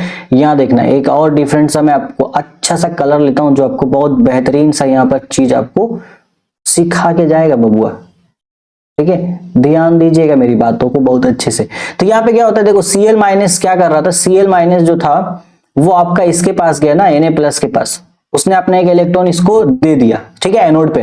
तो एक इलेक्ट्रॉन इसने दिया, अब ये इलेक्ट्रॉन यहाँ थोड़ी रुकेगा इस रॉड के ऊपर, ये इलेक्ट्रॉन गया दुम टुम टुम टुम टुम टुम टुम यहाँ गया, और ये इलेक्ट्रॉन फिर ऐसे जाकर के अब यही इलेक्ट्रॉन जो है वो कैथोड पे आके चिपक गया। ओके, अब यहां से Na प्लस आया कैथोड के पास एक इलेक्ट्रॉन लेने के लिए, तो वही वाला इलेक्ट्रॉन जो क्लोरीन ने एनोड पे दिया था और वो एनोड से ट्रेवल करके कैथोड पे पहुंचा, वही इलेक्ट्रॉन Na प्लस लेता है। तो इसी वजह से ये रिएक्शन तब तक चलता रहेगा जब तक हमारा मॉल्टन स्टेट में चीजें अवेलेबल हैं। ओके, आई होप ये चीज आपको क्लियर हो गई होगी बहुत अच्छे। जल्दी बताओ, जल्दी बताओ, किसी को कोई दिक्कत परेशानी यहाँ पर जल्दी बताओ, नहीं है ना? क्लियर है, समझ गए? एनोड में पॉजिटिव चार्ज है, Cl माइनस गया, एक इलेक्ट्रॉन को लॉस किया, ऑक्सीडेशन हुआ उसका, वही इलेक्ट्रॉन एनोड से ट्रेवल करके पहुंचा कहां पे? कैथोड के पास, फुरफुरा गया, वही कैथोड पर है, फिर Na प्लस गया, वही इलेक्ट्रॉन को वो लिया, उसका रिडक्शन हुआ। तो अब इस पूरे सिस्टम में क्लोरीन का क्या हो रहा है? ऑक्सीडेशन। तो वो क्या हुआ? Reducing agent. किसके लिए? सोडियम के लिए। सोडियम का क्या हो रहा है? रिडक्शन। तो वो क्या हुआ? Oxidising agent. किसके लिए? क्लोरीन के लिए। याद रखना बहुत इंपॉर्टेंट है, एनोड पे होता है ऑक्सीडेशन और कैथोड पे होता है रिडक्शन, और यहाँ पर क्लोरीन एक्ट कर रहा है एज रिड्यूसिंग एजेंट और सोडियम एक्ट कर रहा है एज ऑक्सीडाइजिंग एजेंट। ये पूरा हमारा इलेक्ट्रोकेमिकल सीरीज है, मतलब सॉरी सीरीज नहीं, इलेक्ट्रोकेमिकल सेल ये काम करता है। अब इसके ठीक उल्टा होता है हमारा गैल्वेनिक सेल, और वो बहुत इंपॉर्टेंट, उसका डायग्राम देखना। वो समझ गया भाई, चैप्टर खत्म, फिर तो चैप्टर में कुछ है ही नहीं। उसके बाद तुम क्या, मतलब तुम भी खुद अंदर से बोलोगे अरे वाह सर वाह क्या बात है, मतलब एकदम मजा आ गया, मजा दिलो दिमाग में बैठ गया एकदम, है ना? हाँ एकदम कमेंट कर देना अगर समझ में आ गया हो ना, तो अभी के अभी कमेंट कर देना। क्या कमेंट करना? शॉर्ट में दिल ओ दिमाग। तो दिलो दिमाग उतना मत लिखना, तुम कमेंट लिखना DOD, तो DOD लिख दो, दिलो दिमाग में आपके ये बस चुका है। अब हम लेंगे अपना यहाँ पर गैल्वेनिक सेल का एग्जाम्पल। तो गैल्वेनिक सेल में क्या होता है, आओ देखो गैल्वेनिक सेल में क्या होगा। इसमें ना सबसे पहला डिफरेंस, दोनों इलेक्ट्रोड अलग अलग जगह पे रहेंगे। तो एक तो मैंने ये लिया कंटेनर, यहाँ पे एक इलेक्ट्रोड है, यहाँ पे एक इलेक्ट्रोड है, और दोनों में अलग अलग इलेक्ट्रोड भी रहते हैं भाई। तो यहाँ पर मेरे पास एक इलेक्ट्रोड है, ये मैं बना देता हूँ सस्ता सा इलेक्ट्रोड, मतलब सस्ता सा इलेक्ट्रोलाइट अपना पहले। तो यहाँ पर हमने जो इलेक्ट्रोलाइट लिया है, ये किसका लिया है? ये हमने लिया है ZnSO4 का इलेक्ट्रोलाइट, और यहाँ पर हमने लिया है CuSO4 यानी कि कॉपर सल्फेट का इलेक्ट्रोलाइट। ओके, बहुत बड़ा ध्यान से सुनना एकदम, ये स्टैंडर्ड गैल्वेनिक सेल में बता रहा हूँ। और एक गैल्वेनिक सेल का एक एग्जाम्पल है प्यारा सा, बोलो क्या? ये क्या बता रहा हूं मैं? Galvanic cell. गैल्वेनिक सेल का एक एग्जांपल है जिसको हम बोलते हैं डायनियल सेल। तो डायनियल सेल क्या है बेटा? डायनियल सेल एक एग्जांपल है गैल्वेनिक सेल का। चलो आ जाओ, तो ZnSO4 और CuSO4। अब इसमें हमने क्या किया? इसमें हमने एक इलेक्ट्रोड लिया, एक रॉड लिया, तो वो रॉड भी हमने जिंक का ही लिया है बबुआ। और इधर हमने कॉपर सल्फेट का एक रॉड लिया, तो वो रॉड भी हमने कॉपर का ही लिया बबुआ। ओके चलो, अब यहाँ होता क्या है, ये दोनों अलग अलग है, अभी तक हमने इसको किसी से कनेक्ट वगैरह कुछ नहीं किया, ठीक है? अभी अलग अलग है, ये हमें बना रहे हैं। ये क्यों बनाते हैं? ये जस्ट एग्जांपल आप दे देता हूँ, जैसे डायनियल सेल, गैल्वेनिक सेल का एग्जांपल देता हूँ आपको। इन्वर्टर, हम जो इन्वर्टर यूज करते हैं घर में, वो इसी प्रिंसिपल पे काम करता है। उसमें केमिकल्स एनर्जी ही होती है, सेल्स होता है उसमें। जब बिजली चल जाती है ना, बोलते इन्वर्टर चालू कर दीजिए मम्मी, है ना, या अपने से कर ले, तो वही इन्वर्टर की बात कर रहे हैं। तो यहाँ पे क्या है, जिंक जो है, देखो दोनों ही मेटल है, जिंक भी मेटल है, कॉपर भी मेटल, लेकिन जिंक जो है ना वो थोड़ा अच्छा मेटल है। जिंक बोलता है भाई एज अ मेटल मेरा कर्तव्य ये बनता है कि मैं इलेक्ट्रॉन को लॉस करूं, ओके। बट उसको ये पता नहीं है कि इलेक्ट्रॉन को लॉस कर देना अनस्टेबिलिटी से। यहाँ पे क्या था, उन लोगों को जबरदस्ती किया हमने NaCl को, तो वो अनस्टेबिलिटी हो गई, वो लोग उन लोगों ने अपना मामला निपटा लिया। इसको बेचारे को नहीं पता, बोला अच्छा लॉस कर सकते हैं, ठीक है। तो पहले तो नीचे सोल्यूशन देख लेना, ZnSO4 का हमारा इलेक्ट्रोलाइट है ना, तो ये किस में टूटेगा भाई, Zn2+ और SO4 2- मेरा ये सोल्यूशन में है, ये ध्यान देना। ये अगर कलर ना दिख रहा हो ना तो मैं व्हाइट कलर से यहाँ पे लिख देता हूँ, Zn2+ और SO4 2-। आ जाओ, इसको मैं व्हाइट कलर से लिख देता हूँ, दिख जाएगा आपको। सॉल्यूशन के अंदर में क्या क्या अवेलेबल है, एक Zn2+ है और एक SO4 2- है। अब ये जो जिंक है ना, वो जिंक भी चाह रहा है कि भाई मैं भी अपना एक इलेक्ट्रॉन का बलिदान दे दूं, तो वो देगा। तो Zn इलेक्ट्रॉन का मतलब एक बार में नहीं, Zn इलेक्ट्रॉन लॉस करेगा तो 2 इलेक्ट्रॉन लॉस करेगा और Zn2+ बन जाएगा, ठीक है। तो ये कौन वाले जो लॉस किया, ये रॉड वाला, रॉड वाले ने अपना 1 इलेक्ट्रॉन या 2 इलेक्ट्रॉन लॉस करके Zn2+ बन गया, एक जिंक आइटम निकला, अपना लॉस हो गया। अब आप ये बताना कि ये जो रॉड हमारा है, इस रॉड में सिर्फ Zn रह सकता है, सिर्फ जिंक। अगर Zn2+ में ये कन्वर्ट हो गया ना, तो उसको रॉड छोड़ करके अंदर इलेक्ट्रोलाइट में आना होगा। तो वो क्या करेगा, Zn2+ जो था वो ट्रेवल करेगा, अपना 2 इलेक्ट्रॉन वो छोड़ दिया, 2 इलेक्ट्रॉन लॉस कर चुका है, तो वो अपना 2 इलेक्ट्रॉन यहाँ पे छोड़ देगा रॉड के ऊपर ही, जो उसने छोड़ दिया वो यहाँ पे इलेक्ट्रॉन को वो छोड़ देगा, और खुद Zn2+ बना था वो अंदर आके यहाँ बैठना शुरू कर देगा। नीचे देखो, ये दिखा रहा है येलो कलर से, हाँ, इस तरीके से वो नीचे आके यहाँ पे बैठना शुरू कर देगा Zn2+। तो ये सिलसिला ऐसा ही होगा, Zn2+ यहाँ पे आके बैठना शुरू कर देगा। अब उसको बाद में पता चला भाई मेरी तो जिंदगी लूट गई क्योंकि मैंने इलेक्ट्रॉन लॉस कर दिया। अब यहाँ पे ये मामला चल रहा था, यहाँ पे कॉपर सल्फेट क्या है, यहाँ पर ये Cu2+ और SO4- में है आपका, ओके। लेकिन यहां पर जैसे ये Cu2+ है, ये भैया बोलता है ना मेरे को तो ऐसा नहीं चलेगा, क्योंकि मैं ऐसा नहीं रह सकता भाई, मेरे को वो वाला Cu2+ नहीं, मुझे इलेक्ट्रॉन तो चाहिए, मतलब मुझे अपना कॉपर ओरिजिनल स्टेट में जाना है, वो ऐसा बोल रहा है, उसको चाहिए, ठीक है। वो नहीं मानेगा कुछ भी बात। तो यहाँ पे क्या होता है, अब देखो, अब यहां पर हम इसको बैटरी से कनेक्ट करते हैं। अभी हमने इसको बैटरी से कनेक्ट कर दिया, ठीक है, बैटरी से हमने जैसे कनेक्ट किया, तो अब ये बैटरी से कनेक्ट हो चुका है। तो ये 2 इलेक्ट्रॉन जो यहाँ पे था, ठीक है, जिसको जिंक ने लॉस किया, अब ये इलेक्ट्रॉन यहाँ थोड़ी रुकेगा, ये इलेक्ट्रॉन यहाँ से जाएगा। क्यों जाएगा, क्योंकि यहाँ जो Cu2+ ये इलेक्ट्रॉन मांग रहा है, भाई मेरे को इस स्टेट में नहीं रहना, मैं बहुत अनस्टेबल हूं। तो यहाँ पे जो एक जिंक आइटम ने 2 इलेक्ट्रॉन लॉस किया, फिर दोबारा कोई जिंक आइटम आएगा, वो इलेक्ट्रॉन लॉस करेगा, इस तरीके से वो नीचे आके जमा होते रहते हैं, ठीक है, जमा होता रहता है। बेसिकली ये समझो टूटते रहते हैं, ये जो मैंने बनाया समझ टूटने का सिंबल, इतना हिस्सा टूट गया, क्योंकि जिंक का आइटम जब टूट रहा है तब जिंक का आइटम टूट के Zn2+ बन रहा है, तो ओवरऑल जिंक का जो रॉड है वो छोटा होता जाएगा टाइम टू टाइम, और जो इलेक्ट्रॉन ये लॉस करेगा वो इलेक्ट्रॉन यहाँ से ट्रेवल कर करके यहाँ पे पहुंचेगा कैथोड के पास, और इसी को लपक करके एकदम ये पकड़ लेगा, कौन, Copper2+, और वो बन जाएगा कॉपर, वो अपना ओरिजिनल स्टेट में चला जाएगा, उसको नहीं चाहिए। और ये चीज यहाँ पे चलती रहती है। तो ये हमारा मजेदार काम हुआ। अब देखना जरा, हमने वहां पे तो आपको एनोड और कैथोड बोल दिया। एनोड कौन था, जो पॉजिटिव चार्ज था, जो पॉजिटिव टर्मिनल से अटैच था, और जो कैथोड कौन था, जो नेगेटिव टर्मिनल से अटैच था। बट अब यहां पे जरा आप देखोगे, ठीक है, एक चीज बता रहा हूं, ये हमेशा याद रखना, LOAN, लोन, काफी स्टैंडर्ड तरीका है ये समझने का। L मतलब लेफ्ट, ठीक है, O मतलब ऑक्सीडेशन, ठीक है, O मतलब ऑक्सीडेशन, A मतलब एनोड, ओके, AN का मतलब एनोड ही समझ लो, मतलब एनोड हमेशा लेफ्ट साइड में रहेगा और उसमें ऑक्सीडेशन होगा, ये समझ लेना, ठीक है। लोन से याद रख, L for left, O for oxidation, AN मतलब एनोड, मतलब लेफ्ट साइड में ऑक्सीडेशन होगा एनोड के ऊपर। तो लेफ्ट साइड में जो भी आपने इलेक्ट्रोड रखा है वो एनोड ही रहने वाला है। वो क्या रहने वाला है, वो एनोड ही रहने वाला है। क्या रहेगा भैया, एनोड रहने वाला होगा। तो यहां पर हमने लेफ्ट साइड में देखो क्या रखा है, यहां पर लेफ्ट साइड में हमने जिंक का इलेक्ट्रोड रखा था ना, ठीक है, जिंक का इलेक्ट्रोड है। अब ये जिंक का अगर इलेक्ट्रोड है तो यही हमारा एनोड हुआ, लेकिन इसका चार्ज कैसा है, इसका चार्ज कैसा है वो देख लेना। आ जाओ, तो यहाँ पे क्या हो रहा था, वो इलेक्ट्रॉन छोड़ के गया ना, Zn क्या किया, Zn2+ बना, लेकिन वो नीचे चला गया सॉल्यूशन में, उसने ओवरऑल 2 इलेक्ट्रॉन छोड़ दिए यहाँ पर। तो इस इलेक्ट्रोड के ऊपर नेगेटिव का चार्ज आ रहा है, बात समझ लेना, मैं फिर से साइड में बता रहा हूँ। देखो ये रॉड था हमारा, इस रॉड में से एक जिंक आइटम निकला और वो Zn2+ में कन्वर्ट हुआ। तो Zn2 प्लस क्या किया, अब वो बन चुका है, 2 इलेक्ट्रॉन उसने इस रॉड के ऊपर छोड़ दिए, तो इस रॉड के ऊपर तो नेगेटिव का चार्ज आया ना, और ये Zn2 प्लस वापस सोल्यूशन में चला गया, खत्म। तो इस वजह से हमें देखने को मिलता भाई एनोड के ऊपर है नेगेटिव का चार्ज, और यही वजह है गैल्वेनिक सेल में हमारा सिस्टम बदल जाता है। और जब हम कॉपर में जाएंगे तो ये क्या कर रहा है, जो इलेक्ट्रॉन वहां सारे खींचने का कोशिश कर रहा है, और कई बार ये जो हमारा जो कॉपर जो इलेक्ट्रोड है यहां से भी इलेक्ट्रॉन वो खींचने का कोशिश करता है, तो यहाँ पर कैथोड के ऊपर ऑटोमेटिक पॉजिटिव चार्ज डेवलप होता है। तो गैल्वेनिक सेल में यही रीजन है कि हमारा एनोड पे नेगेटिव चार्ज आता है, और जो हमारा प्यारा सा कैथोड है उसके ऊपर पॉजिटिव का चार्ज आता है। आई होप ये आपको क्लियर हो गया होगा। एक बार फेस टू फेस आके बात कर लेते हैं तो और अच्छे से समझ में आएगा। ओके, समझे बात को कि नहीं समझे? ठीक है, एक तरफ क्या रखा हमने, कुछ है नहीं, इधर देख लेंगे, कुछ तो होना चाहिए। आइए इससे समझते, समझोगे, बड़ा मजा आएगा, दोनों अलग अलग है। ये समझो एनोड वाला है मेरा, ये समझो कैथोड वाला, मतलब ये मेरा जिंक है, तो जिंक के प्लेट में से मतलब एक पत्ता जो एक है ना, पत्ता तोड़ नहीं सकते, भी तोड़ेंगे नहीं वरना पिटाई पड़ेगी भाई।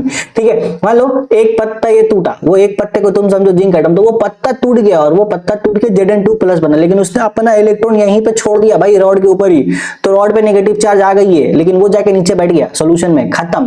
तो एक पत्ता टूटा, अब इस तरीके से मान लो एक एक पत्ता मैं तोड़ता रहूं तो एक टाइम के बाद तो पत्ता खत्म हो जाएगा। तो यहाँ से दो चीज समझ में आई, उस टूटने के Zn जब निकलता है तो वो चार्ज इलेक्ट्रॉन देके चला गया, नेगेटिव चार्ज आएगा, और आहिस्ता आहिस्ता वो टूट रहा है, इसका मतलब वो एक टाइम के बाद खत्म हो जाएगा, ये रॉड खत्म। लेकिन वहीं दूसरे साइड अब तू जा भाई, तेरा काम हो गया, तू चल जा, योर टास्क इज फिनिश्ड। अब ये कैथोड वाला मेरा जो था ये क्या करेगा भाई, ये कैथोड वाला क्या करेगा, तो ये उससे ले रहा है, ये बेसिकली ये कैथोड वाला प्लेट था, कॉपर आके यहां से लेके जा रहा है, ले रहा है। एक तो इलेक्ट्रॉन वहां जिंक वाला इलेक्ट्रॉन यहां आ रहा है, वही इलेक्ट्रॉन ले रहा है, कई बार डायरेक्ट पेन प्लेट से ले रहा है, जो हमारा इलेक्ट्रोड प्लेट यहाँ पर है कॉपर का, तो यहाँ पे प्लस का चार्ज आ जाता है, और ये जो है यहाँ पे इलेक्ट्रॉन जमा भी होना शुरू हो रहा है, वहां से तो जिंक टूट रहा है, जिंक का टूट करके यहाँ पे आके जमा, तो ये तंदुरुस्त होता चला जाता है, यही बात है। ओके, आई होप क्लियर हो गया होगा। नेगेटिव पॉजिटिव का जो कंफ्यूजन रहता है वो मैंने बहुत अच्छे से क्लियर कर दिया, बट यहाँ पे आती है एक प्रॉब्लम। अब देखो प्रॉब्लम क्या है, गैल्वेनिक सेल बन गया हमारा, लेकिन ये कंप्लीट नहीं है, अभी इसमें हम लगातार एनर्जी फ्लो नहीं कर सकते। ठीक है, अंदर में जो केमिकल एनर्जी बन रही है यही फिर वापस देखा ना, इलेक्ट्रॉन फ्लो हो रहा है। ओके, इलेक्ट्रॉन कहां से फ्लो हो रहा है, एनोड से कैथोड की तरफ, तो जिस तरफ इलेक्ट्रॉन का फ्लो होता है उसके अपोजिट डायरेक्शन में करंट का फ्लो होगा। तो करंट कहां से फ्लो होगा, जल्दी जल्दी बताओ, करंट कहां से फ्लो होगा, कैथोड टू एनोड। ये मुझे तुम सबके तरफ से कमेंट में चाहिए, जितनी चीजें बता रहा हूं सब का सब कमेंट होना चाहिए। नहीं होगा तो सबके घर में एक एक मेल डाल दूंगा। अब मेल में क्या रहेगा वो तो सरप्राइज रहेगा, तुम लोगों की बहुत सारी सीक्रेट बातें होती हैं, कौन कहाँ है, नहीं है ना, हाँ वही सारी बातें रहेंगी, टेंशन मत लो, मेरे पास सबका, हाँ सबकी कुंडली है, एस्ट्रोटॉक से बात किया था मैंने, सबकी कुंडली है मेरे पास। ठीक है, चलो, तो ये अभी देखो प्रॉब्लम क्या होता है ना, बहुत बड़ा प्रॉब्लम होता है यहाँ पे। तो प्रॉब्लम बोले तो प्रॉब्लम और क्या, जैसे कि तुम्हारी लाइफ में कोई ना कोई तो प्रॉब्लम हो गई। तुम्हारी लाइफ में सबसे बड़ी प्रॉब्लम ये सर 14 फरवरी आ रहा है, लेकिन किसके साथ कहां जाएंगे पता ही नहीं है। ओके, आ जाओ, देखो मजाक साइड के, बट सीरियस नोट में आते हैं, चलो आ जाओ। मैं एक काम करता हूँ, ये वाला जो स्लाइड है ना, इसको मैं पहले एक डुप्लीकेट कर लेता हूँ। ठीक है, इसको डुप्लीकेट करते हैं, और इसमें कुछ चीजें मुझे हटानी है, इरेज करेंगे, तब मैं आपको वो वाला पॉइंट समझा पाऊंगा जो मुझे समझाना है। तो आ जाओ, इरेज करते हैं पहले। आ जा बबुआ, नाराज क्यों हो जाता है कभी कभी, आ जा। तो ये सारे पॉइंट्स तो हटा देते हैं, इनका मुझे काम है नहीं, ये सब आपको मिल जाएगा पिछले स्लाइड में ही है। मुझे यहाँ पे चाहिए जगह, क्या चाहिए, स्पेस। वो बोलते हैं ना हमारे रिलेशनशिप में अब हम दोनों के एक दूसरे थोड़ा स्पेस चाहिए, तो वो वाले स्पेस हमें भी चाहिए यहाँ पर। चलो अभी जरा गौर करना, यहाँ पर क्या हो रहा है, एक Zn प्लस आ रहा है, दूसरा Zn प्लस पहले से था सोल्यूशन में। ठीक है, मैं डब्बा फिर से बना रहा हूँ, यहाँ समझना।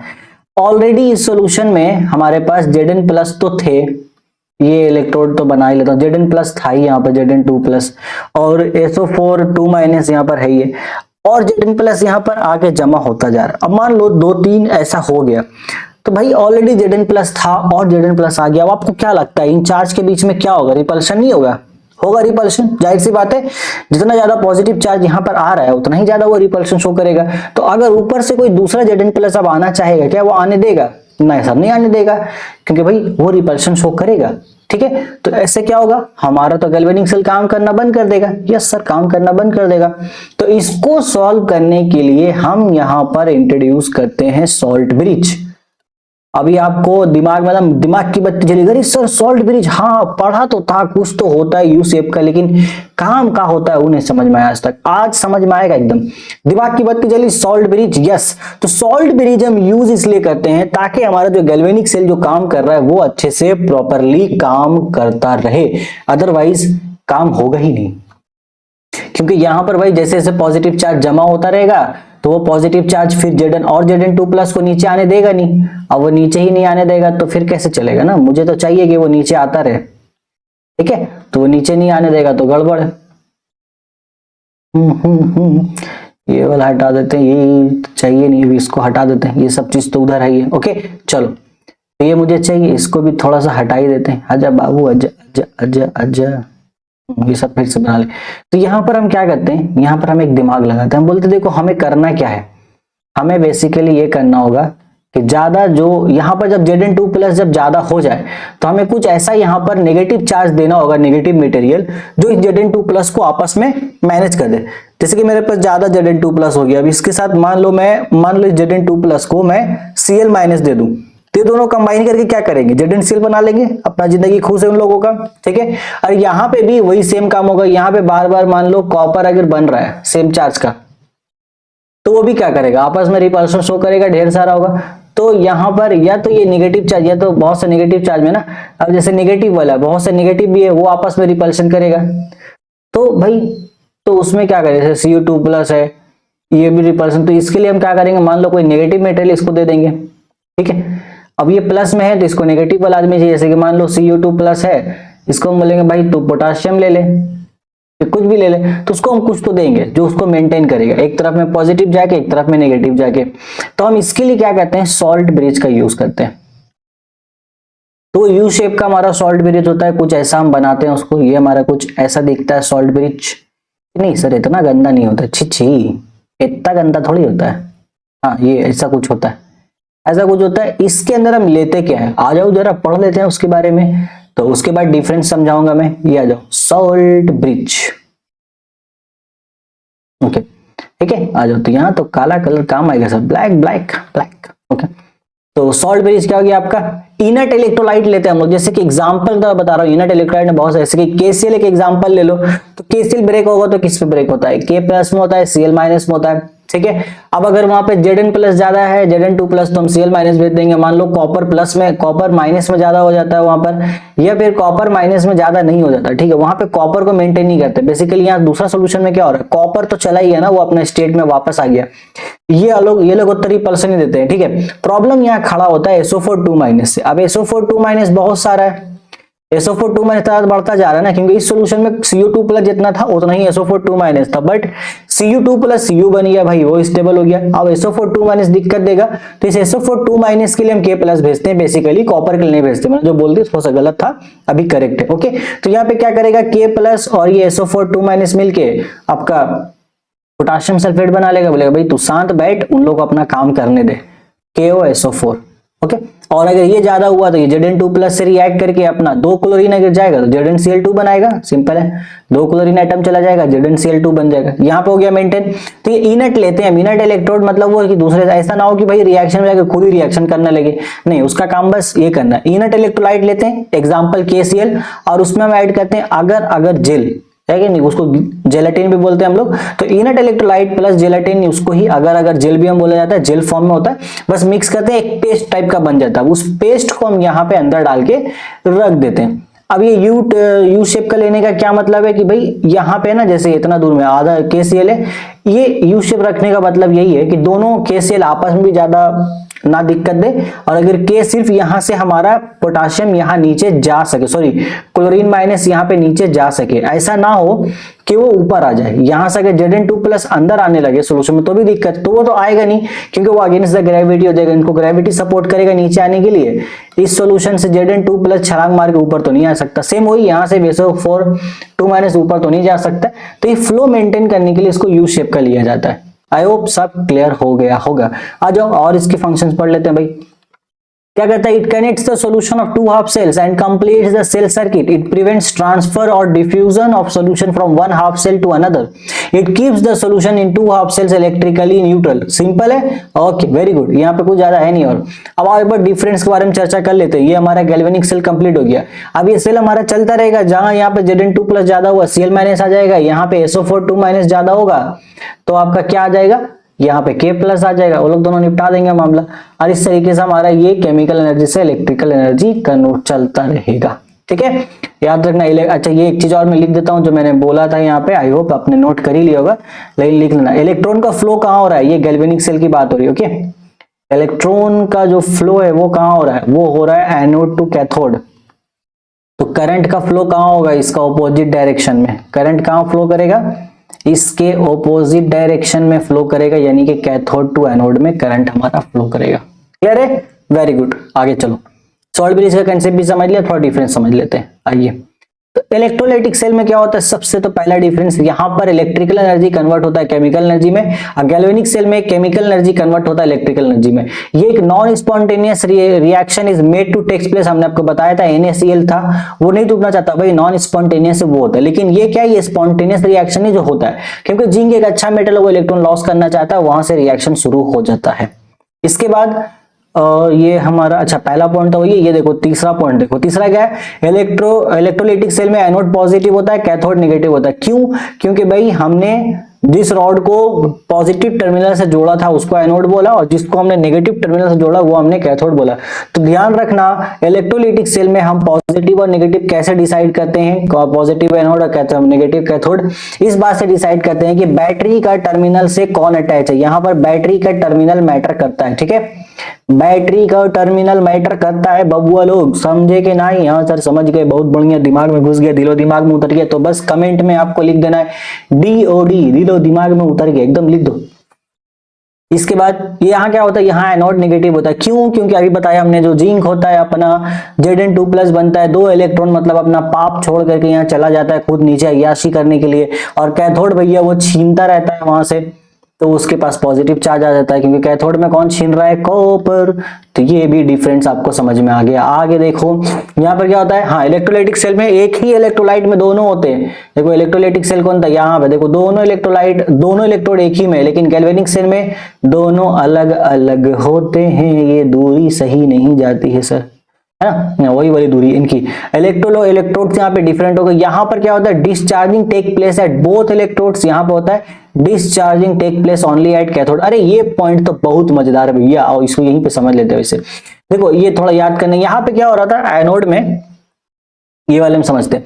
इसमें एनोड में क्या हो रहा था, Zn जो था वो भैया Zn2+ बना, और 2 इलेक्ट्रॉन उसने बेसिकली क्या किया, लॉस किया। तो यहाँ पे क्या इसका डिस्चार्जिंग हुआ नहीं, डिस्चार्जिंग तो होने रही है, तो भैया इसके पास चार्ज आ जाए। डिस्चार्जिंग का मतलब होता है चार्ज रिमूव हो जाना, तो यहाँ पे ये नहीं हुआ। बट कैथोड में आप जाओगे तो Cu2+ क्या होता है, वो वहां पे 2 इलेक्ट्रॉन जो ये जिंक ने इसने लॉस किया था, वही इलेक्ट्रॉन को गेन करके कॉपर बनता है। तो यहाँ पे डिस्चार्जिंग सिर्फ कैथोड पे हो रही है, और किसका हो रहा है, कॉपर का। बट इसमें अगर आप आओगे तो यहाँ पर एनोड में कौन जाता है, ठीक है, Cl- आता है अपना, एक इलेक्ट्रॉन यहाँ पर वो लॉस करता है और Cl बन जाता है। अब बाद में वो कंबाइन होकर भाई Cl2 बन जाता है, तो यहाँ पर इसका चार्ज खत्म। तो ये हुआ आपका एनोड में। कैथोड में उल्टा होगा, Na+ जाएगा मांगने के लिए, वो मांगेगा और अपना डिस्चार्ज हो जाएगा, वो भी बन जाएगा Na। तो यही हम बता रहे हैं कि इलेक्ट्रोलाइटिक सेल में एनोड और कैथोड दोनों में डिस्चार्जिंग हो रहा है, जो भी इलेक्ट्रोलाइट्स आपने लिए, लेकिन गैल्वेनिक सेल में सिर्फ एक जगह पे डिस्चार्जिंग होता है। क्लैरिटी मिल गई? ओके, एक बार कमेंट में लिख देना DOD एकदम मजे से।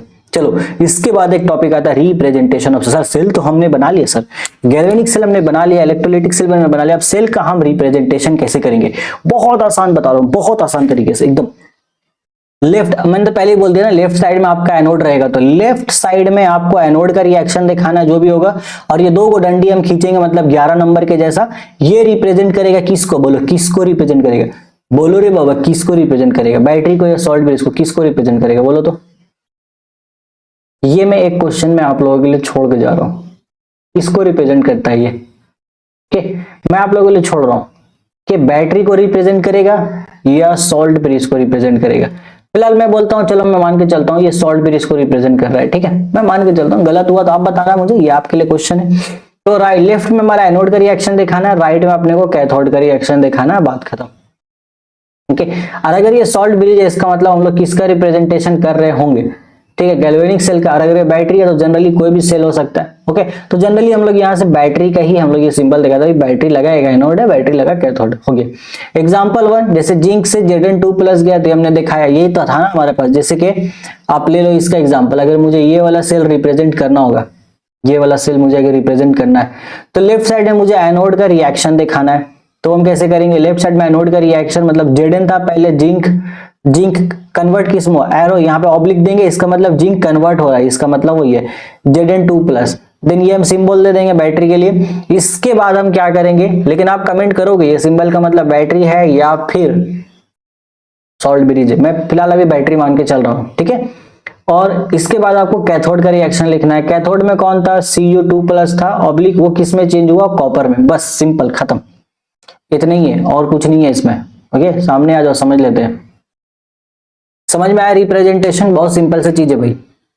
लेफ्ट साइड में एनोड का रिएक्शन दिखा दो, फिर 2 लाइन दे दो जिसको हम बैटरी मान के चल रहे हैं अभी के लिए, और राइट साइड में आपको कैथोड का रिएक्शन दिखाना। तो पहले लिखना है एनोड में, पहले ओरिजिनल में क्या था आइटम, जिंक पहले ओरिजिनल Zn था, वो Zn2+ में कन्वर्ट हो, तो वो ऑब्लिक बता रहा है कन्वर्जन हो गया। फिर बैटरी, फिर हमारा कॉपर Cu2+ था, वो Cu बन गया, बात खत्म।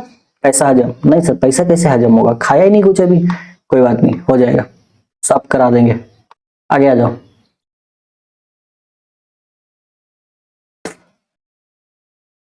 अब इसके बाद का जो टॉपिक आता है वो आता है इलेक्ट्रोड पोटेंशियल। आ जाओ, क्या आता है, इलेक्ट्रोड का पोटेंशियल। आओ इसको समझते हैं।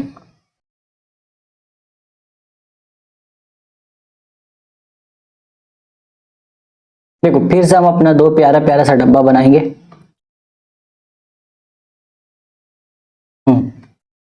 छोटा छोटा सा बनाएंगे, छोटकू छोटकू सा। ये समझना इलेक्ट्रोड पोटेंशियल।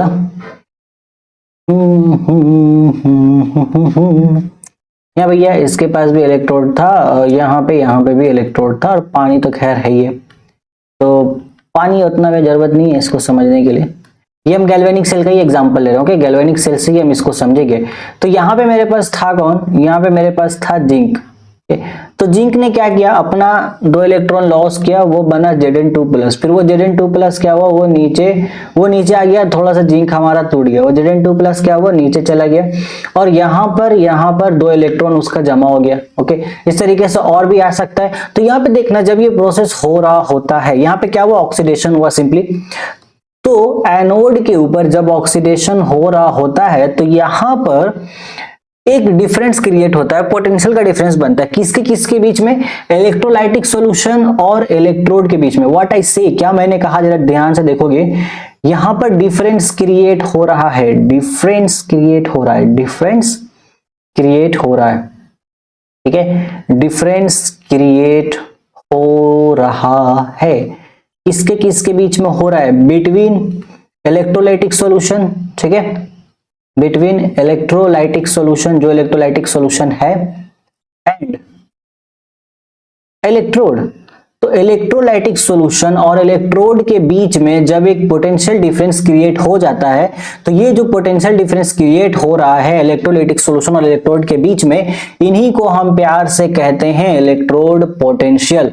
और ये इलेक्ट्रोड पोटेंशियल ये भी बताता है कि टेंडेंसी ऑफ लूज इलेक्ट्रॉन और गेन इलेक्ट्रॉन, ये भी बताता है। कैसे, अभी समझेंगे, टेंशन लेने का ना ही है बबुआ, इलेक्ट्रोड पोटेंशियल, ठीक है। और सेम ये चीज हमारा इस तरफ भी होगा, कॉपर वाले केस में भी। कॉपर वाले केस में क्या हो जाएगा आपका, यहाँ पे कॉपर था, तो कॉपर क्या कर रहा है, यहाँ पे Cu2+ था, वो ले रहा है इलेक्ट्रॉन और Cu बन जा रहा है बार बार, तो कॉपर बन जा रहा है, और इसके ऊपर मान लो नेगेटिव चार्ज आ रहा है कैथोड के ऊपर, तो यहां पर भी हमारा वही सेम चीज हो रहा है। तो डिफरेंस क्रिएट होना, जब भी गैल्वेनिक सेल में आप ऑक्सीडेशन हो या रिडक्शन हो, अगर ऑक्सीडेशन हो रहा है और उसकी वजह से इलेक्ट्रोलाइटिक सॉल्यूशन और इलेक्ट्रोड के बीच में पोटेंशियल डिफरेंस क्रिएट हो रहा है, तो उसको हम बोलेंगे ऑक्सीडेशन पोटेंशियल। क्या बोलेंगे उसको, बेटा ध्यान सुनना, ऑक्सीडेशन पोटेंशियल।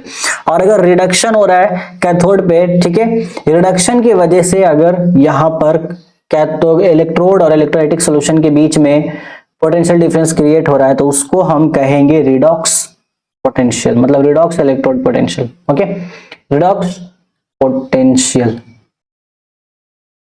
Reduction potential.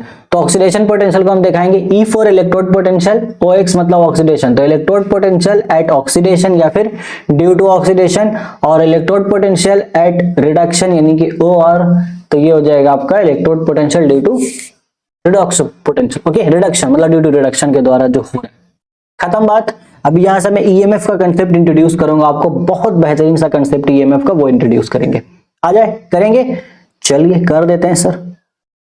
अभी कैसे कैलकुलेट करना, क्या करना है, जो डिफरेंस है, जो डिफिनेशन है वो हम समझेंगे अभी, ठीक है। अभी हम समझेंगे डिफिनेशन, टेंशन मत लो। पहले तो मैं एक काम करता हूं, यहाँ पे देखो होता है कि अब इनके बीच में बन गया ना। अच्छा ठीक है, वो EMF बाद में पढ़ते हैं, इसको पहले मैं समझा ही देता हूं पहले आपको। इलेक्ट्रोड पोटेंशियल, आइए देखो, the potential difference developed between metal electrode and solution of its ion, है ना, वही चीज है। मेटल इलेक्ट्रोड जो आपने लिया और उसका सॉल्यूशन जो हमने ले रखा है, उसका सॉल्यूशन में जो उसका आयन है उसके बीच में जो भी डिफरेंस क्रिएट हो रहा है वो इलेक्ट्रोड पोटेंशियल होता है। बट यहाँ पे क्या है, अब इसको एक स्टैंडर्ड करने के लिए हमने बोला कि भाई आप ये हम एक स्टैंडर्ड बना रहे हैं, तो हम बोला 1 मोलर सॉल्यूशन होना चाहिए 25 डिग्री सेंटीग्रेड टेम्परेचर और 1 atm प्रेशर के ऊपर, तब जाके हम स्टैंडर्ड एक इलेक्ट्रोड पोटेंशियल निकाल पाएंगे। सिंपल है, ठीक है, ये तब हम जाके निकाल पाएंगे, क्योंकि इलेक्ट्रोड पोटेंशियल हम किसी का भी नहीं निकाल सकते डायरेक्टली। यहाँ पे देखिए, इसको हम बोलते हैं also called standard electrode potential, E0 से हम इसको डिनोट करते हैं। एंड कौन कौन सा फैक्टर डिपेंड करता है, आपने किस तरह का इलेक्ट्रोड लिया है, नेचर ऑफ इलेक्ट्रोड, दूसरा कंसंट्रेशन ऑफ आयंस, कितना ज्यादा गाढ़ा आयंस वहां मौजूद है, टेम्परेचर डिपेंड करता है, पार्शियल प्रेशर भी डिपेंड करता है। तो हमने इसलिए बोला भाई टेम्परेचर चेंज होगा तब भी चेंज हो जाएगा, पार्शियल प्रेशर चेंज होगा तब भी चेंज हो जाएगा। ये दोनों तो हम थोड़ा बहुत अपना हाथ में ले सकते हैं, प्रेशर टेम्परेचर बहुत मुश्किल है। तो हम बोले एक स्टैंडर्ड अगर हमें केस बनाना है तो हम यहाँ पर टेम्परेचर को 25 डिग्री सेंटीग्रेड रख रहे हैं, और कंसंट्रेशन भी यहाँ पर उन्होंने बोला मोलैरिटी में ले लेंगे 1 मोल, और पार्शियल प्रेशर अपने को बोला भाई 1 atm रख दो, बाकी खत्म। और नेचर ऑफ इलेक्ट्रोड क्या, हम इलेक्ट्रोड कोई भी ले सकते हैं, कॉपर का, प्लैटिनम का, जिंक का, ओके, गोल्ड का, सब महंगा महंगा ही लेंगे, तो ये अपने हाथ में। तो सब इस कांस्टेंट रखे, एक स्टैंडर्ड हमने बनाया, क्योंकि हम किसी एक का we can not measure single electrode potential directly, so इसके लिए हम क्या करते हैं, रिफरेंस यूज करते हैं। So we use a reference electrode whose potential is known, और इस रिफरेंस में हमने हाइड्रोजन को माना है, जिसको हम बोलते हैं शी, तो बोलते हैं ना, हाँ वो भी यही कहती थी, तो वही है, वो भी यही कहती थी, जिसको हमने इसको शी नाम दिया। SHE stands for standard hydrogen electrode used to define the electrode potential of other half cell. अब इसको हमने कैसे किया, क्या किया, वो समझाएंगे, और इसी वजह से ये इलेक्ट्रोकेमिकल सीरीज आ जाता है। इसी वजह से क्या आता है, ये इलेक्ट्रोकेमिकल सीरीज आपका आ जाता है, इसी की वजह से आता है बउआ। आ जाओ, समझेंगे बात को। चलो, तो इतना तो हमने पढ़ लिया सर, लेकिन आपने बोला था कि EMF नाम का कुछ तो आप समझाएंगे। हाँ, वो समझाएंगे। आ जाओ, EMF यहाँ पे समझते हैं, एक नया स्लाइड यहाँ पे लेते हैं। समझना, EMF का ये कंसेप्ट बहुत मजेदार है, इस तरीके से आप अगर देखो समझ गए तो बहुत दिक्कत ही नहीं है। EMF को मैं ऐसा बोलता हूँ, देखो EMF मैंने कहीं पे पढ़ा था, ये मुझे बहुत अच्छा लगा था, कोई मीम से मैंने पढ़ा था। EMF मतलब रब ने बना दी जोड़ी, रब ने बना दी जोड़ी, रब ने बना दी जोड़ी। EMF का मतलब क्या हुआ, रब ने बना दी जोड़ी, ठीक है।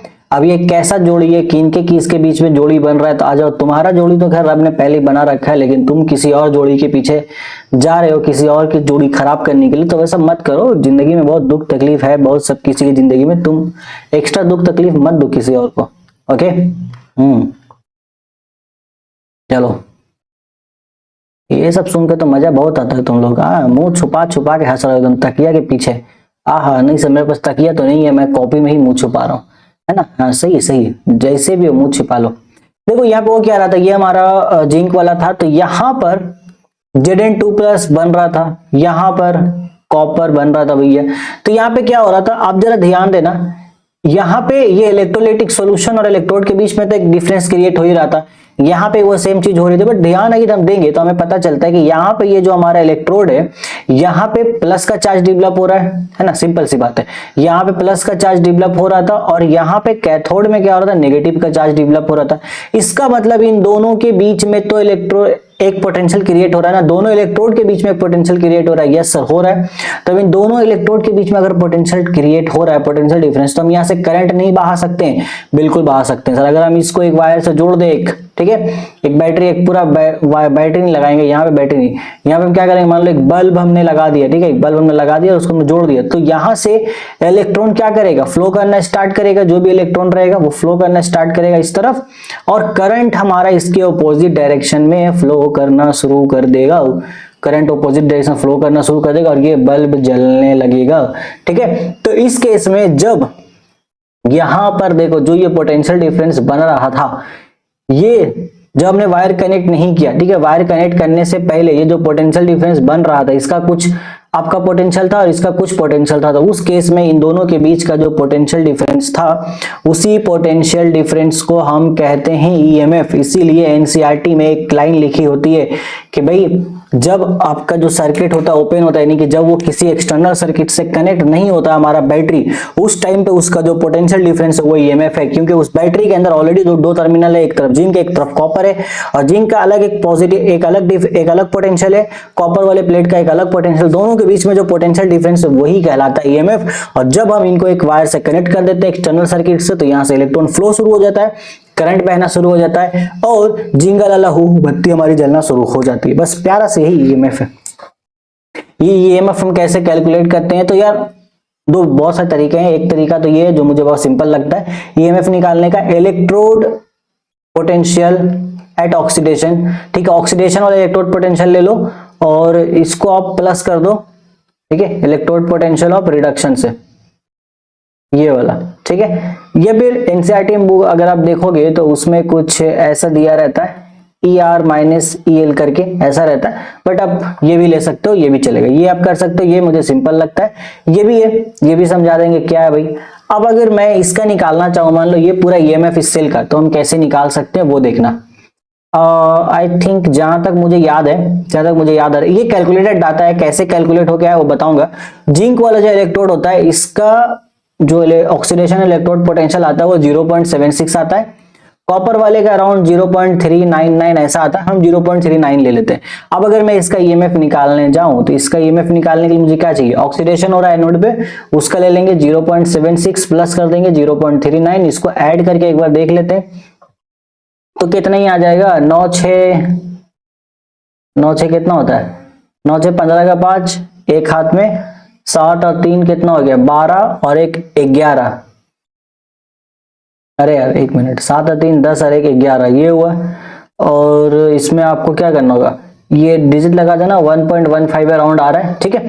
तो ये एग्जैक्ट वैल्यूज नहीं है, ये मैंने लिया आपको, बस मुझे एग्जैक्ट इसका वैल्यू याद नहीं आ रहा, बट हाँ इसके अराउंड ही कुछ होता है, ठीक है, इसके अराउंड ही कुछ होता है। अच्छा यहाँ पे मैंने लिखा है ना, यहाँ से भी हम चोरी कर सकते हैं। हाँ जिंक का तो मैंने ठीक है 0.76 ही होता है, और कॉपर का 337 होता है, आ जाओ तो वही लेते हैं, एग्जैक्ट वैल्यू मिल जाएगा। कॉपर का क्या होता है 337, तो इसको मिटा देंगे 0.337, आ जाओ 0.337, ये हो गया। चलो तो इन दोनों को ऐड करके देखना, आई थिंक 1 पॉइंट समथिंग तो आएगा यहां पर, ठीक है। इसको ऐड करके तुम बताओ, मेरा मूड नहीं हो रहा है अभी ऐड करने का टेंशन मत लो, रुको इसको ऐड करके देखते हैं कितना आएगा इसमें, एक मिनट। ये 1.10 ओवर समथिंग ऐसा कुछ आता है जहां तक मुझे याद है इसका वैल्यू, और इस पूरे सेल का ईएमएफ उतना ही होता है। तो मैं आपको बताता हूँ, एक मिनट, हम थोड़ा सा कैलकुलेटर का यूज करेंगे। तो 0.76 प्लस 0.377, 1.137 के अराउंड आ रहा है, 1.137 के अराउंड आ रहा है, यही कुछ होता है इसका, खत्म बात, इतना ही है। चलो तो ये इसका ईएमएफ आता है। अब ये जो हमने कैलकुलेट किया, ये हमने एक स्टैंडर्ड पोटेंशियल जो बनाया है SHE, उसके मदद से हमने बहुत सारे एलिमेंट्स का, बहुत सारे मेटल्स का, यानी कि जो हमारा इलेक्ट्रोड है उसका हमने एक स्टैंडर्ड इलेक्ट्रोड पोटेंशियल निकाल लिया है। कैसे निकाला है, हमने स्टैंडर्ड हाइड्रोजन इलेक्ट्रोड बनाया उसके मदद से। आओ अब उस पर चर्चा करेंगे। आई होप आपको ईएमएफ तक तो कोई प्रॉब्लम नहीं रही होगी, अभी कोई दिक्कत नहीं। ये इलेक्ट्रोकेमिकल सीरीज के बारे में हम बात करेंगे, आगे आ जाते हैं अब, ठीक है। नल्स एनसीईआरटी इक्वेशन है, एनसीईआरटी का क्वेश्चन है, तो ये हम करेंगे थोड़ी देर में। पहले हम आ जाते हैं इधर, हाँ ये आ जाओ, रेफरेंस वाला ये हमने बनाया कैसे, ये देखना, ये बड़ा इंटरेस्टिंग है, बहुत इंटरेस्टिंग है। ये हम क्या कहते हैं, रेफरेंस स्टैंडर्ड हाइड्रोजन इलेक्ट्रोड लेते हैं। तो यहाँ पे ये मेरा आपको दिख रहा है भाई, अंदर में हमने एक मेटल ले रखा है जो कि हमारा प्लाटिनम को जैसे लिखा है, प्लाटिनाइज्ड प्लाटिनम ऑयल है आपका, एक इलेक्ट्रोड टाइप का हमने लिया। यहाँ पे ये हमारा एक होल है जिससे हम प्योर हाइड्रोजन गैस को हम अंदर भेज रहे हैं, इसके अंदर बबल के शक्ल में। ये जो आपको बबल दिख रहा है सॉल्यूशन के अंदर, ये हम जैसे जैसे हाइड्रोजन गैस अंदर भेज रहे हैं तो वो प्लैटिनम रॉड भी वहां पर है, वो हाइड्रोजन आयन में कन्वर्ट कर रहा है उसको H+ में। तो SHE is used as a reference electrode to find the electrode potential of other half cell. तो ये हाफ सेल है हमारा, इसका हमने स्टैंडर्ड माना है ना, तो इसका हाइड्रो जो इलेक्ट्रोड पोटेंशियल में 0 मान रखा है। अब मान लो मैं Zn+ को ले रहा हूँ, Zn2+ को, ठीक है, इधर मैंने लिया भैया, ये मेरा Zn2+ वाला है इलेक्ट्रोड, यहाँ पर अपना मस्त है। अब इसको मैं क्या करूंगा, कनेक्ट कर दूंगा इससे, यहाँ बीच में हम लगाएंगे एक वोल्टामीटर जिससे मुझे इलेक्ट्रोड पोटेंशियल जुड़ेगा और मैं इसको जोड़ दूंगा इससे। ये Zn2+ था। अब ईएमएफ निकालने का फॉर्मूला है क्या अपने पास, तो ईएमएफ निकालने का फॉर्मूला है भाई, ई ऑक्सीडेशन वाला चाहिए और प्लस मेरे को ई रिडक्शन वाला चाहिए, जो भी हो रहा है। तो रिडक्शन वाले को तो मैंने 0 मान रखा है, ओके, इसको तो मैंने 0 मान रखा है, 0 हो गया। तो जो भी वैल्यू यहाँ पे मेरे पास आएगा वो किसका वैल्यू होगा, वो होगा इलेक्ट्रोड पोटेंशियल ऑफ Zn2+ का। सिंपल, वो क्या होगा, इलेक्ट्रोड पोटेंशियल ऑफ Zn2+ का। तो इस तरीके से हम मान के बनाते हैं और सभी का ऐसा हमने निकाल रखा है और सभी का एक वैल्यू है यहाँ पर। तो आ जाओ देखते हैं सभी का क्या है। देखो ये पूरा सिस्टम है आपका, चलेगा। तो ये हुआ आपका, खत्म बात। तो इलेक्ट्रोकेमिकल सीरीज है हमारे पास, the arrangement of ions on the basis of the values of their standard reduction potential. ठीक है, अब यहां पे देखना, बार बार आपको स्टैंडर्ड रिडक्शन पोटेंशियल ये सुनने को मिलेगा, SRP। तो एनसीईआरटी ये बोलती है कि अगर आपको एग्जाम, मैंने आपको सवाल में दिया, आपको बोला गया कि भाई जो जिंक है ना उसका रिडक्शन पोटेंशियल क्या है, वो 0.76 है, तो आपको इसको हमेशा रिडक्शन पोटेंशियल ही मानना है। अब रिडक्शन पोटेंशियल में नेगेटिव क्यों है वो समझो। आ जाओ थोड़ा सा इसी एग्जांपल में देखते हैं, ये जो हमने एग्जांपल लिया था यहीं पे आ जाओ, वो वाला स्लाइड हमारा कहाँ है, थोड़ा सा आगे था। ठीक है, एक काम करते हैं, यहीं पे मैं समझाता हूँ, आपको समझ में आ जाएगा। एक डिफरेंट कलर लेंगे, रेड कलर का। देखो भाई, जब Zn हमारा था तो Zn क्या हुआ, Zn रॉड में ही हमारा वो क्या कहता है, वो 2 इलेक्ट्रॉन को लॉस करता है, Zn2+ बन जाता है। तो इसका क्या होता है, ऑक्सीडेशन होता है। अब इसका जो ऑक्सीडेशन पोटेंशियल आता है वो आता है 0.76। बट अगर मैं इसी प्रोसेस को बोलता हूं उल्टा करूंगा, मेरी मर्जी, मैं इसको उल्टा करना चाहता हूं, मैं बोल रहा हूं भाई अगर मैं इस प्रोसेस को उल्टा कर दूं तो Zn2+ क्या होगा, वो 2 इलेक्ट्रॉन गेन करके वापस कहां चला जाएगा, Zn पे चला जाएगा। तो क्या मैं बोल सकता हूं ये इसके रिडक्शन हुआ है। अभी पहले क्या हुआ था, ऑक्सीडेशन, इलेक्ट्रॉन लॉस किया, फिर उसी सेम का मैंने उसको उल्टा किया और यहां पर उसका रिडक्शन करा दिया। तो अब आपको क्या लगता है, उसका ऑक्सीडेशन पोटेंशियल इतना है जो कि 2 इलेक्ट्रॉन को लॉस करके वो बन रहा था, अब उसी सेम 2 इलेक्ट्रॉन को गेन करके वापस वो रिड्यूस हुआ है, तो उसका अब जो पोटेंशियल होगा वो उतना ही आएगा इलेक्ट्रोड पोटेंशियल, बट ये माइनस हो जाएगा। क्यों, क्योंकि उसका रिडक्शन हो चुका है। तो इसीलिए यहां से हमें एक कंक्लूजन मिलता है, electrode potential of oxidation is equal to minus of electrode potential of reduction. जो भी वैल्यू आपके पास इलेक्ट्रोड ऑक्सीडेशन इलेक्ट्रोड पोटेंशियल का होगा, ठीक उसका साइन चेंज कर दो तो वो आपका इलेक्ट्रोड पोटेंशियल हो जाएगा रिडक्शन का। और एनसीईआरटी बोलती है अगर आपको सवाल में दिया हुआ इलेक्ट्रोड पोटेंशियल बोला नहीं गया है कि वो ऑक्सीडेशन का है या रिडक्शन का है, तो आपको ये मान के चलना है कि भाई वो मेरा ऑक्सीडेशन, वो रिडक्शन का ही दिया हुआ, ये आपको मान के चलना, एनी हाउ ये आपको मान के चलना होगा। समझ गए कैसे हमने हाइड्रोजन को स्टैंडर्ड लिया। आपको गिवन है भाई, कोई आइटम बोलेगा 0.14 इसका इलेक्ट्रोड पोटेंशियल, आपको नहीं बताया है कि वो ऑक्सीडेशन है या रिडक्शन है, तो आपको मान के चलना है कि वो उसका रिडक्शन पोटेंशियल है। और अगर वो उसका रिडक्शन पोटेंशियल है तो वो किस में हम लेंगे, कमॉन किस में लेंगे, माइनस में। पर सर अगर पहले से ही वो माइनस में गिवन है तो, यस ये बड़ा अच्छा सवाल है आपका। अगर वैल्यू पहले से ही माइनस में गिवन है तो हम क्या करेंगे, तभी हम उसको चेंज करेंगे, हम उसको माइनस में ही लेंगे। ठीक है, हम उसको तब भी चेंज करेंगे, सवाल आएगा और अच्छे से समझ में आ जाएगा आपको। ओके, तो आपको वो रिडक्शन पोटेंशियल ही मान के चलना है, रिडक्शन पोटेंशियल नेगेटिव होगा। जो भी ऑक्सीडेशन पोटेंशियल दिया है उसका ठीक उल्टा हम रिडक्शन पोटेंशियल ले लेंगे। खत्म, बात चले, खत्म हो गया मामला। चलो आ जाओ, ओके बबुआ आ जाओ, चलते हैं हम लोग। तो यहाँ पे हम आगे जा सकते हैं, यहाँ से जा सकते हैं, लेकिन हमें स्लाइड नहीं दिख रहा है सर, आपका मुखड़ा दिख रहा है जो अच्छा नहीं लग रहा है। आगे चलते हैं, हाँ आ जाओ, इधर आ जाओ। तो ये तो हमारा हो गया, ये इधर आर्किटेक्ट डॉक्टर पता नहीं आर्किटेक्ट डॉटर यहाँ पे कैसे लिखा गया, क्या लिखा गया, फिलहाल हम ये समझते हैं। ओके, इलेक्ट्रोकेमिकल सीरीज का हम समझते हैं। यहाँ पे देखो ये शुरू होता है लिथियम से, ठीक है, शुरू कहां से हो रहा है, लिथियम से स्टार्ट होता है। लिथियम है, पोटाशियम है, ये पूरा कैल्शियम, एल्यूमिनियम, जिंक है। अब एक चीज देखना, जैसे जैसे हम ऊपर से नीचे की तरफ आ रहे हैं, देखो जरा, जैसे जैसे हम ऊपर से नीचे की तरफ आ रहे हैं, क्या आपको ऐसा दिख रहा है कि जो वैल्यू है वो बढ़ रही है? क्योंकि माइनस का वैल्यू जितना छोटा होता है उतना बड़ा होता है, जाहिर सी बात है भाई।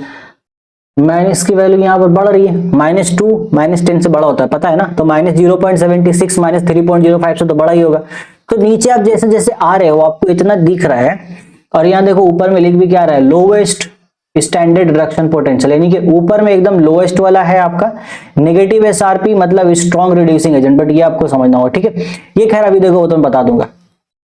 ये आपको दिख रहा है, नीचे आ रहे हो तो इलेक्ट्रोकेमिकल सीरीज जो हमने बना रखा है उसमें हाइड्रोजन हमारा रेफरेंस है, और हाइड्रोजन के ऊपर जितना भी आदमी है उन सभी का हाइड्रोजन से कम है, ठीक है, और उसके नीचे हाइड्रोजन से ज्यादा है। बट हाइड्रोजन के ऊपर जितने भी प्राणी हैं वो सब अच्छे मेटल है, और वो सब अच्छे से ऑक्सीडाइज होते हैं, मतलब उनका ऑक्सीडाइज होने का पोटेंशियल बहुत ज्यादा, वो सब अच्छा ऑक्सीडेशन करते हैं। क्या करते हैं, हाइड्रोजन के ऊपर जितने भी मटेरियल आपको दिख रहे हैं, एबव हाइड्रोजन लिख लेना, above hydrogen, above hydrogen elements, above hydrogen elements performs, above hydrogen elements performs, above hydrogen elements performs, क्या परफॉर्म्स करते हैं, गुड ऑक्सीडेशन। अब जो अच्छा ऑक्सीडेशन शो करेगा वो उतना ही अच्छा रिड्यूसिंग एजेंट होगा। बहुत सिंपल सी बात है सर, ऑक्सीडेशन जो अच्छा शो कर रहा है वो दूसरे के लिए कैसा काम करेगा, वो दूसरे आदमी के लिए रिड्यूसिंग एजेंट। वही चिंटू और मिंटू का नाम याद रखना भैया। चिंटू यहाँ पर ऑक्सीडाइजेशन कर रहा था क्योंकि उसका लॉस हो रहा था, लेकिन वो एज ए रिड्यूसिंग एजेंट काम कर रहा था किसके लिए, अपने दोस्त मिंटू के लिए। तो मिंटू को बहुत खुशी मिल रही थी उससे, तो यहीं पर होगा। तो यहीं पे जितने भी एलिमेंट, जितने भी मेटल्स है जो हाइड्रोजन के ऊपर है वो बहुत अच्छा ऑक्सीडेशन शो करेंगे, तो उतना ही अच्छा वो रिड्यूसिंग एजेंट कहलाएंगे। वही चीज हमने यहाँ लिखा है, जितना ज्यादा नेगेटिव एसआरपी होगा वो सबका सब एक स्ट्रॉन्ग रिड्यूसिंग एजेंट है, क्योंकि इजी टू ऑक्सीडाइज है। और हाइड्रोजन के नीचे इसका उल्टा है, एक ही याद रख लो, दूसरा उसका उल्टा है। हाइड्रोजन का नीचे आओगे वो सब बहुत अच्छे रिड्यूसिंग प्रॉपर्टी वाले हैं, बहुत जल्दी रिड्यूस हो जाएंगे। अब जब ये सब बहुत जल्दी रिड्यूस हो जाएंगे, इसका मतलब ये लोग सब स्ट्रॉन्ग क्या है, ऑक्सीडाइजिंग एजेंट है, easy to reduce. I hope ये आपको क्लियर हो गया होगा। अब इसमें देख लेना एक चीज, highest strong standard reduction potential किसका, आपका यहाँ पर हाईएस्ट किसका है, फ्लोरीन का है, F2 का, सिर्फ फ्लोरीन आइटम नहीं, F2 यहाँ पर, ओके, तो F2 का है। और लोवेस्ट किसका है, वो है आपका लिथियम का। तो सबसे बढ़िया इस पूरे सीरीज में, अब आप एक बात बताना, सबसे बढ़िया रिड्यूसिंग एजेंट कौन हो जाएगा, लिथियम। बेस्ट रिड्यूसिंग एजेंट, ये चीज मैं चाहता हूं आप सब कमेंट करके लिखो कि in electrochemical series lithium is the best reducing agent, is the best reducing agent, whereas fluorine is the best oxidising agent. Okay, ये मैं चाहता हूं आप सब कमेंट करके लिखो, बहुत ही जरूरी है, फटाफट से कमेंट कर देना।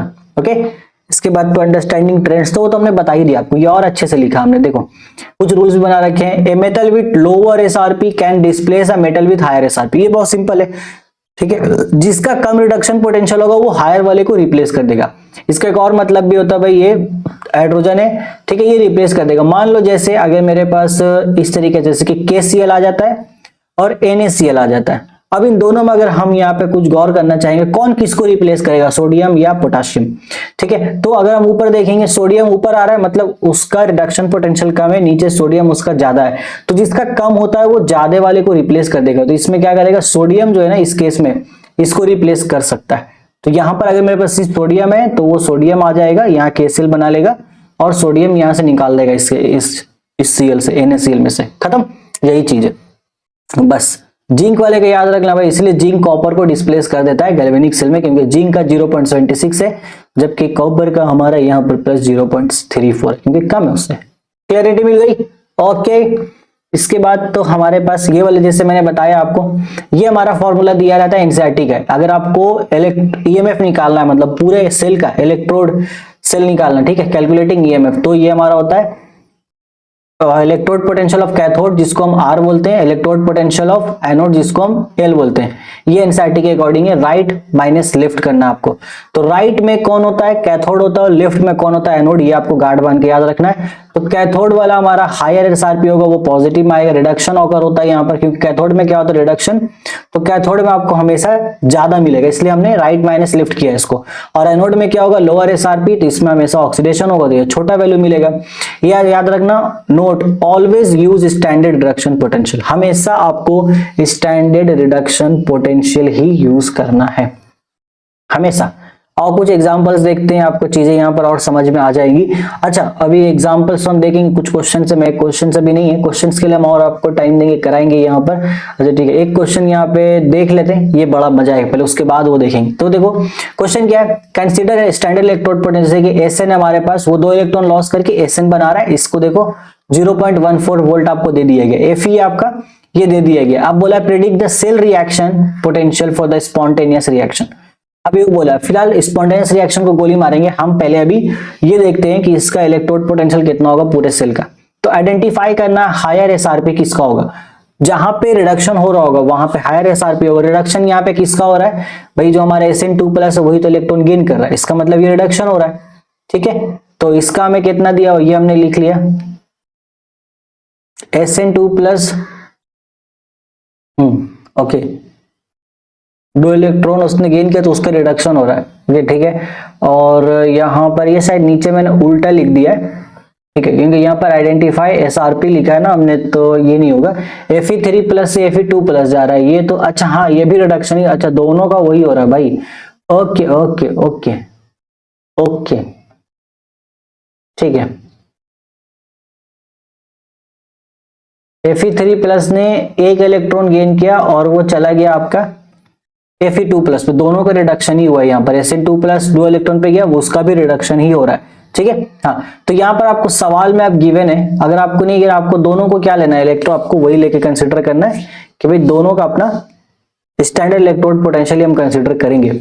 यहाँ पर फिलहाल अगर हम प्रिडिक्ट कर ले तो ये हमें समझ आ रहा है, ये देखो हायर है ना, इसका वैल्यू किसका है 0.77, इस तरीके से भी बना सकते हो, वैसे वो नोटेशन आपको दिक्कत नहीं देगा। ER- EL करना है, EL मतलब कैथोड है आपका, कैथोड वाला का हमेशा ज्यादा होगा। अब सवाल में देखो भाई किसका ज्यादा है, जिसका ज्यादा होगा मतलब वो कैथोड पर है, एकदम आसान भाषा में बता रहा हूं, जिसका ज्यादा होगा वो कैथोड पर होगा। लिख लो आप चाहो तो अपना लैंग्वेज में लिख लो, जिसका E0 यानी कि इलेक्ट्रोड पोटेंशियल ज्यादा होगा वो कैथोड पर होगा। सिंपल, मतलब राइट साइड का तो मुझे मिल गया, और ठीक उसका उल्टा हम करेंगे तो क्या हो जाएगा, वो लेफ्ट साइड में चला जाएगा। ये कैथोड पर होगा, ये मिल गया मेरे को कैथोड पे, ये मिल गया मेरे को एनोड पे। तो आपको साइन चेंज करने का जरूरत नहीं है, सिंपल यही ले लेना। 0.77 गिवन है, बीच में माइनस होगा, माइनस करना, इन दोनों का ऐड हो जाएगा 0.91। तो यहां से पता चला कि Sn जो हमारा है वो ऑक्सीडाइज हो गया Sn2+ पे। ये रिएक्शन आपको ऐसे दिया हुआ है Sn2+ 2 इलेक्ट्रॉन लॉस कर गया, लेकिन ये उल्टा है एक्चुअल में, ये ऑक्सीडाइज हो रहा है बेसिकली। हमें ये रिएक्शन से तो वही दिख रहा है कि Sn जो है वो 2 इलेक्ट्रॉन लॉस करके Sn2+ बना रहा होगा, और Fe3+ जो वो रिड्यूस होकर Fe2+ बना रहा है। ये आपको समझना होगा, ये लाइन अगर आप समझ गए तो बहुत ईजी है। जिसका E0 ज्यादा है, आप सवाल में देखो भाई 2 एलिमेंट्स दिया आपको, उन दोनों में किसका E0, किसका इलेक्ट्रोड पोटेंशियल ज्यादा है, जिसका ज्यादा होगा वो कैथोड पर है, जिसका कम होगा वो ऑटोमेटिक एनोड पर है। तो जिसका ज्यादा है वो कैथोड पर है, तो कैथोड माइनस एनोड का ही तो आपको करके यहाँ पे आंसर निकाल लेना है। खत्म, टाटा बाय बाय। आगे देखो, आगे का सवाल, एक और क्वेश्चन है यहाँ पर। तो ये क्या बोला जा रहा है, Fe3+ से हमारा, अच्छा ये वही सेम क्वेश्चन है, ये बोला जा रहा है विच रिएक्शन इज फिजिबल, यहाँ पे फिजिबिलिटी की बात हो रही है। तो ये एक बार हम समझते हैं, ये जैसे एक पेज आया था ना हमारा, कहाँ गया भाई, ये पेज, ये बोला जाता है for a reaction to occur spontaneously, कोई भी रिएक्शन है वो स्पॉन्टेनियसली खुद ब खुद होगा, उसको हम कैसे चेक करते हैं। So the cell potential must be positive, cell potential positive होना चाहिए। ये इसका एक फॉर्मूला बनाया, थर्मोडायनेमिक्स इसका लिंक है। डेल्टा G0 मतलब गिब्स फ्री एनर्जी, ठीक है, तो ये होना चाहिए, जो हमारा गिब्स फ्री एनर्जी है डेल्टा G0, ब्लैक कर लेता हूं मैं भी, तो जो हमारा गिब्स फ्री एनर्जी है, ठीक है, डेल्टा G0, वो इसके बराबर ये वैल्यू होना चाहिए। अगर ये NFE0 सेल ये पूरा अगर डेल्टा G का वैल्यू नेगेटिव में रहता है तो वो होगा, पॉजिटिव में रहता है तो नहीं होगा, ठीक है। और इस वैल्यू को नेगेटिव में रखने के लिए सबसे इंपॉर्टेंट चीज है आपका कौन, इलेक्ट्रोड पोटेंशियल, एफ क्या है यहाँ पर, वो फ्राइडे है, फ्राइडे को डिनोट कर रहा है। ओके आ जाओ, ये हमारा फ्राइडे को डिनोट कर रहा है। तो डेल्टा जी नॉट जो हम निकालते हैं इसके पीछे हमारा क्या ही होता है, और इस पर थोड़ा सा चर्चा करते हैं, थोड़ा सा चर्चा करेंगे, ज्यादा नहीं। हमारा क्लास कितना हो गया, ठीक है 10-5 मिनट तो हम और ले ही सकते हैं, इसको चलेगा। देखो जैसे यहाँ पे क्या होता है, जेडन जो था ना वो टूटा, उसने 2 इलेक्ट्रॉन लॉस किए। ओके 2 इलेक्ट्रॉन उसने लॉस कर दिए, वो बन गया Zn2+। हमारे फॉर्मूला में देखना जो डेल्टा जी नॉट जो है उसमें क्या क्या माइनस है, एन एफ है ना, ई नॉट। तो ई नॉट तो आपको पता है आप कैसे निकाल सकते हो, उसका आपको पता है E R minus E L, मतलब electrode at cathode minus electrode at anode, ये करना होगा। एन एफ क्या है वो कहां से आएगा वो समझो, तो वो सिंपली हम निकालते हैं भाई यहां से। अब यहाँ पे देखो बगल में कोई नंबर नहीं लिखा, अगर 1 लिखा रहा है 2 लिखा रहा है, वो क्या होता है, स्टोइकियोमेट्रिक कोएफिशिएंट बताता है। इसका मतलब यहाँ कुछ नहीं लिखा, मतलब 1 है। तो यहां से मुझे ये समझ आ रहा है कि एक आइटम जो है जिंक का, अभी फिलहाल के लिए एक आइटम बोल लो या 1 मोल बोल लो, जो भी बोल लो, तो एक आइटम जिंक से, एक आइटम जो जिंक है वो कितना दे रहा है, जिंक आपका एक आइटम का जिंक 2 इलेक्ट्रॉन लॉस कर रहा है। ठीक है, तो 1 मोल जिंक कितना इलेक्ट्रॉन लॉस करेगा, 1 मोल कितना करेगा, बहुत सिंपल है सर, 1 मोल इंटू 2 इलेक्ट्रॉन, तो यहां से मुझे मिल जाएगा 2 मोल इलेक्ट्रॉन। तो 1 मोल अगर मेरे पास जिंक आइटम होगा, एक आइटम जिंक से तो मेरे को 2 इलेक्ट्रॉन मिला, और अगर 1 मोल जिंक आइटम होगा तो वहां से 2 मोल इलेक्ट्रॉन ये मेरा जाएगा। ठीक है, तो ये जो 2 मोल आया ना, ये जो एन आप देख रहे हो फॉर्मूला में, ये बेसिकली इसी को रिप्रेजेंट कर रहा है, n is equal to number of electrons. ठीक है, number of moles of electron basically ही रिप्रेजेंट कर रहा है। एफ क्या है, फ्राइडे। तो फ्राइडे क्या होता है, जैसे कि एक इलेक्ट्रॉन का चार्ज कितना होता है, चार्ज ऑफ 1 इलेक्ट्रॉन। तो एक इलेक्ट्रॉन का चार्ज कितना होता है आपको पता ही है, 1.6 इंटू 10 टू द पावर -23। अरे अरे अरे एक मिनट, -23 नहीं, -19, 1.6 इंटू 10 टू द पावर -19। अब एक इलेक्ट्रॉन का चार्ज इतना है, मुझे मालूम करना है कि 1 मोल का चार्ज कितना होगा, charge of 1 mole of electron, 1 mole of electron का चार्ज मुझे निकालना है। तो 1 मोल मतलब कितना होगा, 1 मोल मतलब 6.022 ले लो या 23 ले लो, दोनों का बात लगभग सेम ही है। 10 का पावर ये आपका हो जाएगा 23 में 1.6 टू 10 का पावर -19। अब इसको आप मल्टीप्लाई करना, कुछ वैल्यू आता है, वो जो वैल्यू होगा वो आप वैल्यू मुझे कमेंट करके बताओगे। और charge of 1 mole of electron को ही हम बोलते हैं फ्राइडे, सिंपल, और कुछ नहीं। Charge of 1 mole of electron को हम बोलते हैं फ्राइडे, 1 फ्राइडे बोलेंगे। अगर 1 मोल इलेक्ट्रॉन का चार्ज है तो वो हो गया मेरा 1 फ्राइडे। अब ये वैल्यू कितना आता है, आई थिंक 96500 कूलम आता है, जहां तक मुझे याद है, एक बार चेक कर लेना, इतना ही आता है। तो 1 फ्राइडे का ये वैल्यू है। ओके 1 फ्राइडे का ये वैल्यू है आपका, तो 1 फ्राइडे का वैल्यू है, 1 फ्राइडे मतलब चार्ज ऑफ 1 मोल इलेक्ट्रॉन का चार्ज। और अगर यहाँ पे 2 मोल इलेक्ट्रॉन, तो 2 मोल इलेक्ट्रॉन का चार्ज को हम क्या बोलेंगे, बोलो, 2 मोल इलेक्ट्रॉन का चार्ज को हम बोलेंगे 2 फ्राइडे। तो इस तरीके से हम यहाँ पर इस फॉर्मूला में एनएफ को यूज करते हैं। भाई एनएफ मतलब कितना फ्राइडे है, यहाँ पर 1 फ्राइडे, 2 फ्राइडे, 3 फ्राइडे, ये सवाल में गिवन रहेगा। या तो आपको ये पूरा, अगर आपका ऐसा रिएक्शन दिया होगा कैथोड का, तो आपको इस तरीके से कैलकुलेट करना होगा कितना इलेक्ट्रॉन यहाँ पे लॉस हुआ है। अल्टीमेटली 2 इलेक्ट्रॉन लॉस हुआ है, तो 2 इलेक्ट्रॉन यहाँ पे लॉस हुआ है, एक आइटम 2 इलेक्ट्रॉन लॉस कर रहा है, तो फिर आपको देखना होगा यहाँ पर टोटल कितना है भाई, टोटल कितना मोल प्रेजेंट है। ठीक है, तो एक आइटम से इतना मिल रहा है, तो उतना मोल से कितना मिलेगा, मान लो 2 मोल होता है तो यहाँ पर 4 मोल इलेक्ट्रॉन मिलते हैं। अब 1 मोल इलेक्ट्रॉन का चार्ज इतना होता है, तो 4 मोल इलेक्ट्रॉन का चार्ज कितना होगा, वहां पर आपको पुट कर देना है। आपको बस n इज इक्वल टू वही देखना है, number of mole of electron. ठीक है, कितना इलेक्ट्रॉन है मोल में, number of mole of electron, बस ये देख लेना आप, हो गया number of mole of electron. तो ये आपको देख लेना, यहां से आपको n मिल जाएगा, f का मैंने आपको बता दिया, f कहां से आएगा, और E नॉट आपको पता है आप कैसे निकाल सकते हो, अदरवाइज वो सवाल में गिवन रहेगा।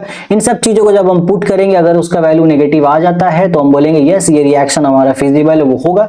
और अगर वो नेगेटिव नहीं आता है, वो पॉजिटिव आता है, तो हम बोलेंगे यस ये रिएक्शन नहीं होगा, बात खत्म, कहानी हजम, पैसा हजम। ठीक है, आई होप ये भी आपको समझ में आ चुका होगा। आ जाओ देख लेते हैं, क्या लिखा है वही है। ठीक है, इफ ई नॉट सेल, अच्छा ये ई नॉट सेल पे डिपेंड करेगा ना हमारा सारा कहानी। ये डेल्टा जी तो हमने बोल दिया। अब डेल्टा जी में एक चीज देखना, ये चीज मैं आपको जिससे बोल रहा था, और यहाँ पर क्या है, हम इसको एक और मतलब भी निकालते हैं। भाई ये जो मेरा फॉर्मूला है, delta G naught is equal to minus n F E naught. तो एन तो हमारा पॉजिटिव आएगा, एफ तो चार्ज वो पॉजिटिव आएगा, डिपेंड किस पे कर रहा है, ई पे। तो अगर जो हमारा इलेक्ट्रोड सेल है, अगर मुझे डेल्टा जी का वैल्यू नेगेटिव बनाए रखना है तो ये मुझे पॉजिटिव में चाहिए होगा, तो ये जीरो से बड़ा होगा। तो अगर ये पॉजिटिव होगा तो डेल्टा जी नॉट नेगेटिव हो जाएगा, इसका मतलब रिएक्शन स्पॉन्टेनियस होगा। और अगर इसका वैल्यू नेगेटिव हो गया तो फिर ये नेगेटिव ऑलरेडी यहाँ एक पहले से नेगेटिव का साइन है वो पॉजिटिव बना देगा, फिर ये रिएक्शन नहीं होगा। तो यहां से हम वही चीज मैंने यहाँ पे लिख रखा है भाई कि अगर ई नॉट का वैल्यू जीरो से बड़ा हुआ, अगर वो जीरो से बड़ा हुआ तो डेल्टा जी नॉट क्या हो जाएगा, नेगेटिव रहेगा, तो रिएक्शन स्पॉन्टेनियस है, फिजिबल है। बट अगर ये जीरो से छोटा हुआ तो ये हमारा पॉजिटिव वैल्यू आएगा, नॉन स्पॉन्टेनियस है। तो ये 2 पॉइंट्स आपको याद रखने हैं, जिसको समझाने के लिए मैंने इतना मेहनत किया आपके लिए। Okay, good, very good. आगे चले, चलो आगे चलते हैं।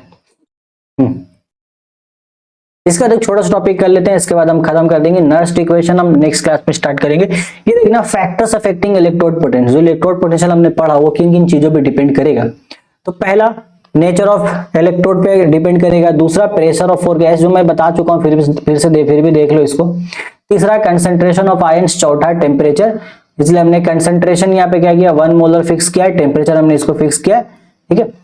तो अगर हम फिक्स कर देंगे, नर्स्ट इक्वेशन यहाँ पे कहाँ कहाँ था, ये सब ठीक है। तो हमने फिक्स किया है ना कि हमें मोलैरिटी 1 मोल ही चाहिए और टेम्परेचर हमें 25 डिग्री सेंटीग्रेड या फिर 298 केल्विन चाहिए। बट अगर ये ना हो, मेरे पास मोलैरिटी 0.5 मोल है और मेरे पास टेम्परेचर भाई 35 डिग्री सेंटीग्रेड है, यही है, बट मुझे निकालना तो है इलेक्ट्रोड पोटेंशियल, तो उस केस में हमारा प्यारा सा न समूह न सा नर्स्ट इक्वेशन काम आता है। यही है नर्स्ट इक्वेशन। तो नर्स्ट इक्वेशन हमें ये बताता है, use to calculate electrode potential at any concentration और टेम्परेचर। बात खत्म। यहां से आपको इसका भी आइडिया लग गया होगा क्या होता है क्या नहीं होता है, लग गया आइडिया है ना। सिंपल सी बात है, क्यों नर्स्ट इक्वेशन हम यूज करते हैं भाई, हमने एक फिक्स कर दिया ना 1 मोलर सोल्यूशन होगा और आपका टेम्परेचर 25 डिग्री होगा, तभी हम यहाँ पे कैलकुलेट कर सकते हैं। लेकिन क्या हो जनरल केसेस में क्या करेंगे, तो जनरल केसेस में नर्स्ट इक्वेशन आता है। अब नर्स्ट इक्वेशन हम कैसे यूज करेंगे, वो क्या है नहीं है, वो सब चीजों के बारे में बात करेंगे अपने नेक्स्ट क्लास में। आज की क्लास हमारा ऑलरेडी काफी हो चुका है, तो तब तक इन सारी चीजों को रिवाइज करना बहुत तगड़े तरीके से, बहुत अच्छे से। हम मिलते हैं आपसे आपके नेक्स्ट क्लास में, जहां पर हम नर्स्ट इक्वेशन से लेकर के पूरा एंड तक मैं दिखा देता हूं आपको क्या हमारे पास टॉपिक्स है, बहुत बढ़िया टॉपिक्स है, बहुत चीज। देखो आजा भाई, आजा स्लाइड आजा। देखो ये नर्स्ट इक्वेशन तो हम पहले पढ़ेंगे, ये हमारा नेक्स्ट क्लास करेगा, पूरा फॉर्मूला बताने वाला हूं आपको मैं। उसके बाद हम फिर यहाँ पे जाएंगे, ठीक है। इलेक्ट्रोड पोटेंशियल तो वो हो ही गया और ये सब बता चुके हैं। और यहाँ पर अच्छा, आगे का नोट्स मैंने शायद ऐड नहीं किया है, ठीक है, छोड़ो रहने दो, ऐड नहीं किया तो कोई बात ही नहीं है। यहाँ पर हम इसको करेंगे भाई, ओके। तो नर्स्ट इक्वेशन होगा, नर्स्ट इक्वेशन से थोड़ा रिलेटेड कुछ हम न्यूमेरिकल्स करेंगे, इसके अलावा और भी 1-2 चीज इसमें आती हैं एक्स्ट्रा, जहाँ पे दिक्कत होती है स्टूडेंट्स को, तो वो सब चीजें हम करेंगे, बहुत अच्छे से करेंगे, बहुत बेहतरीन से करेंगे, टेंशन नहीं लेना है, चलेगा। चलो ठीक है, तो मिलते हैं आपसे नेक्स्ट क्लास में, तब तक आप पढ़ाई करते रहे बहुत अच्छे से। All the very very best for exams.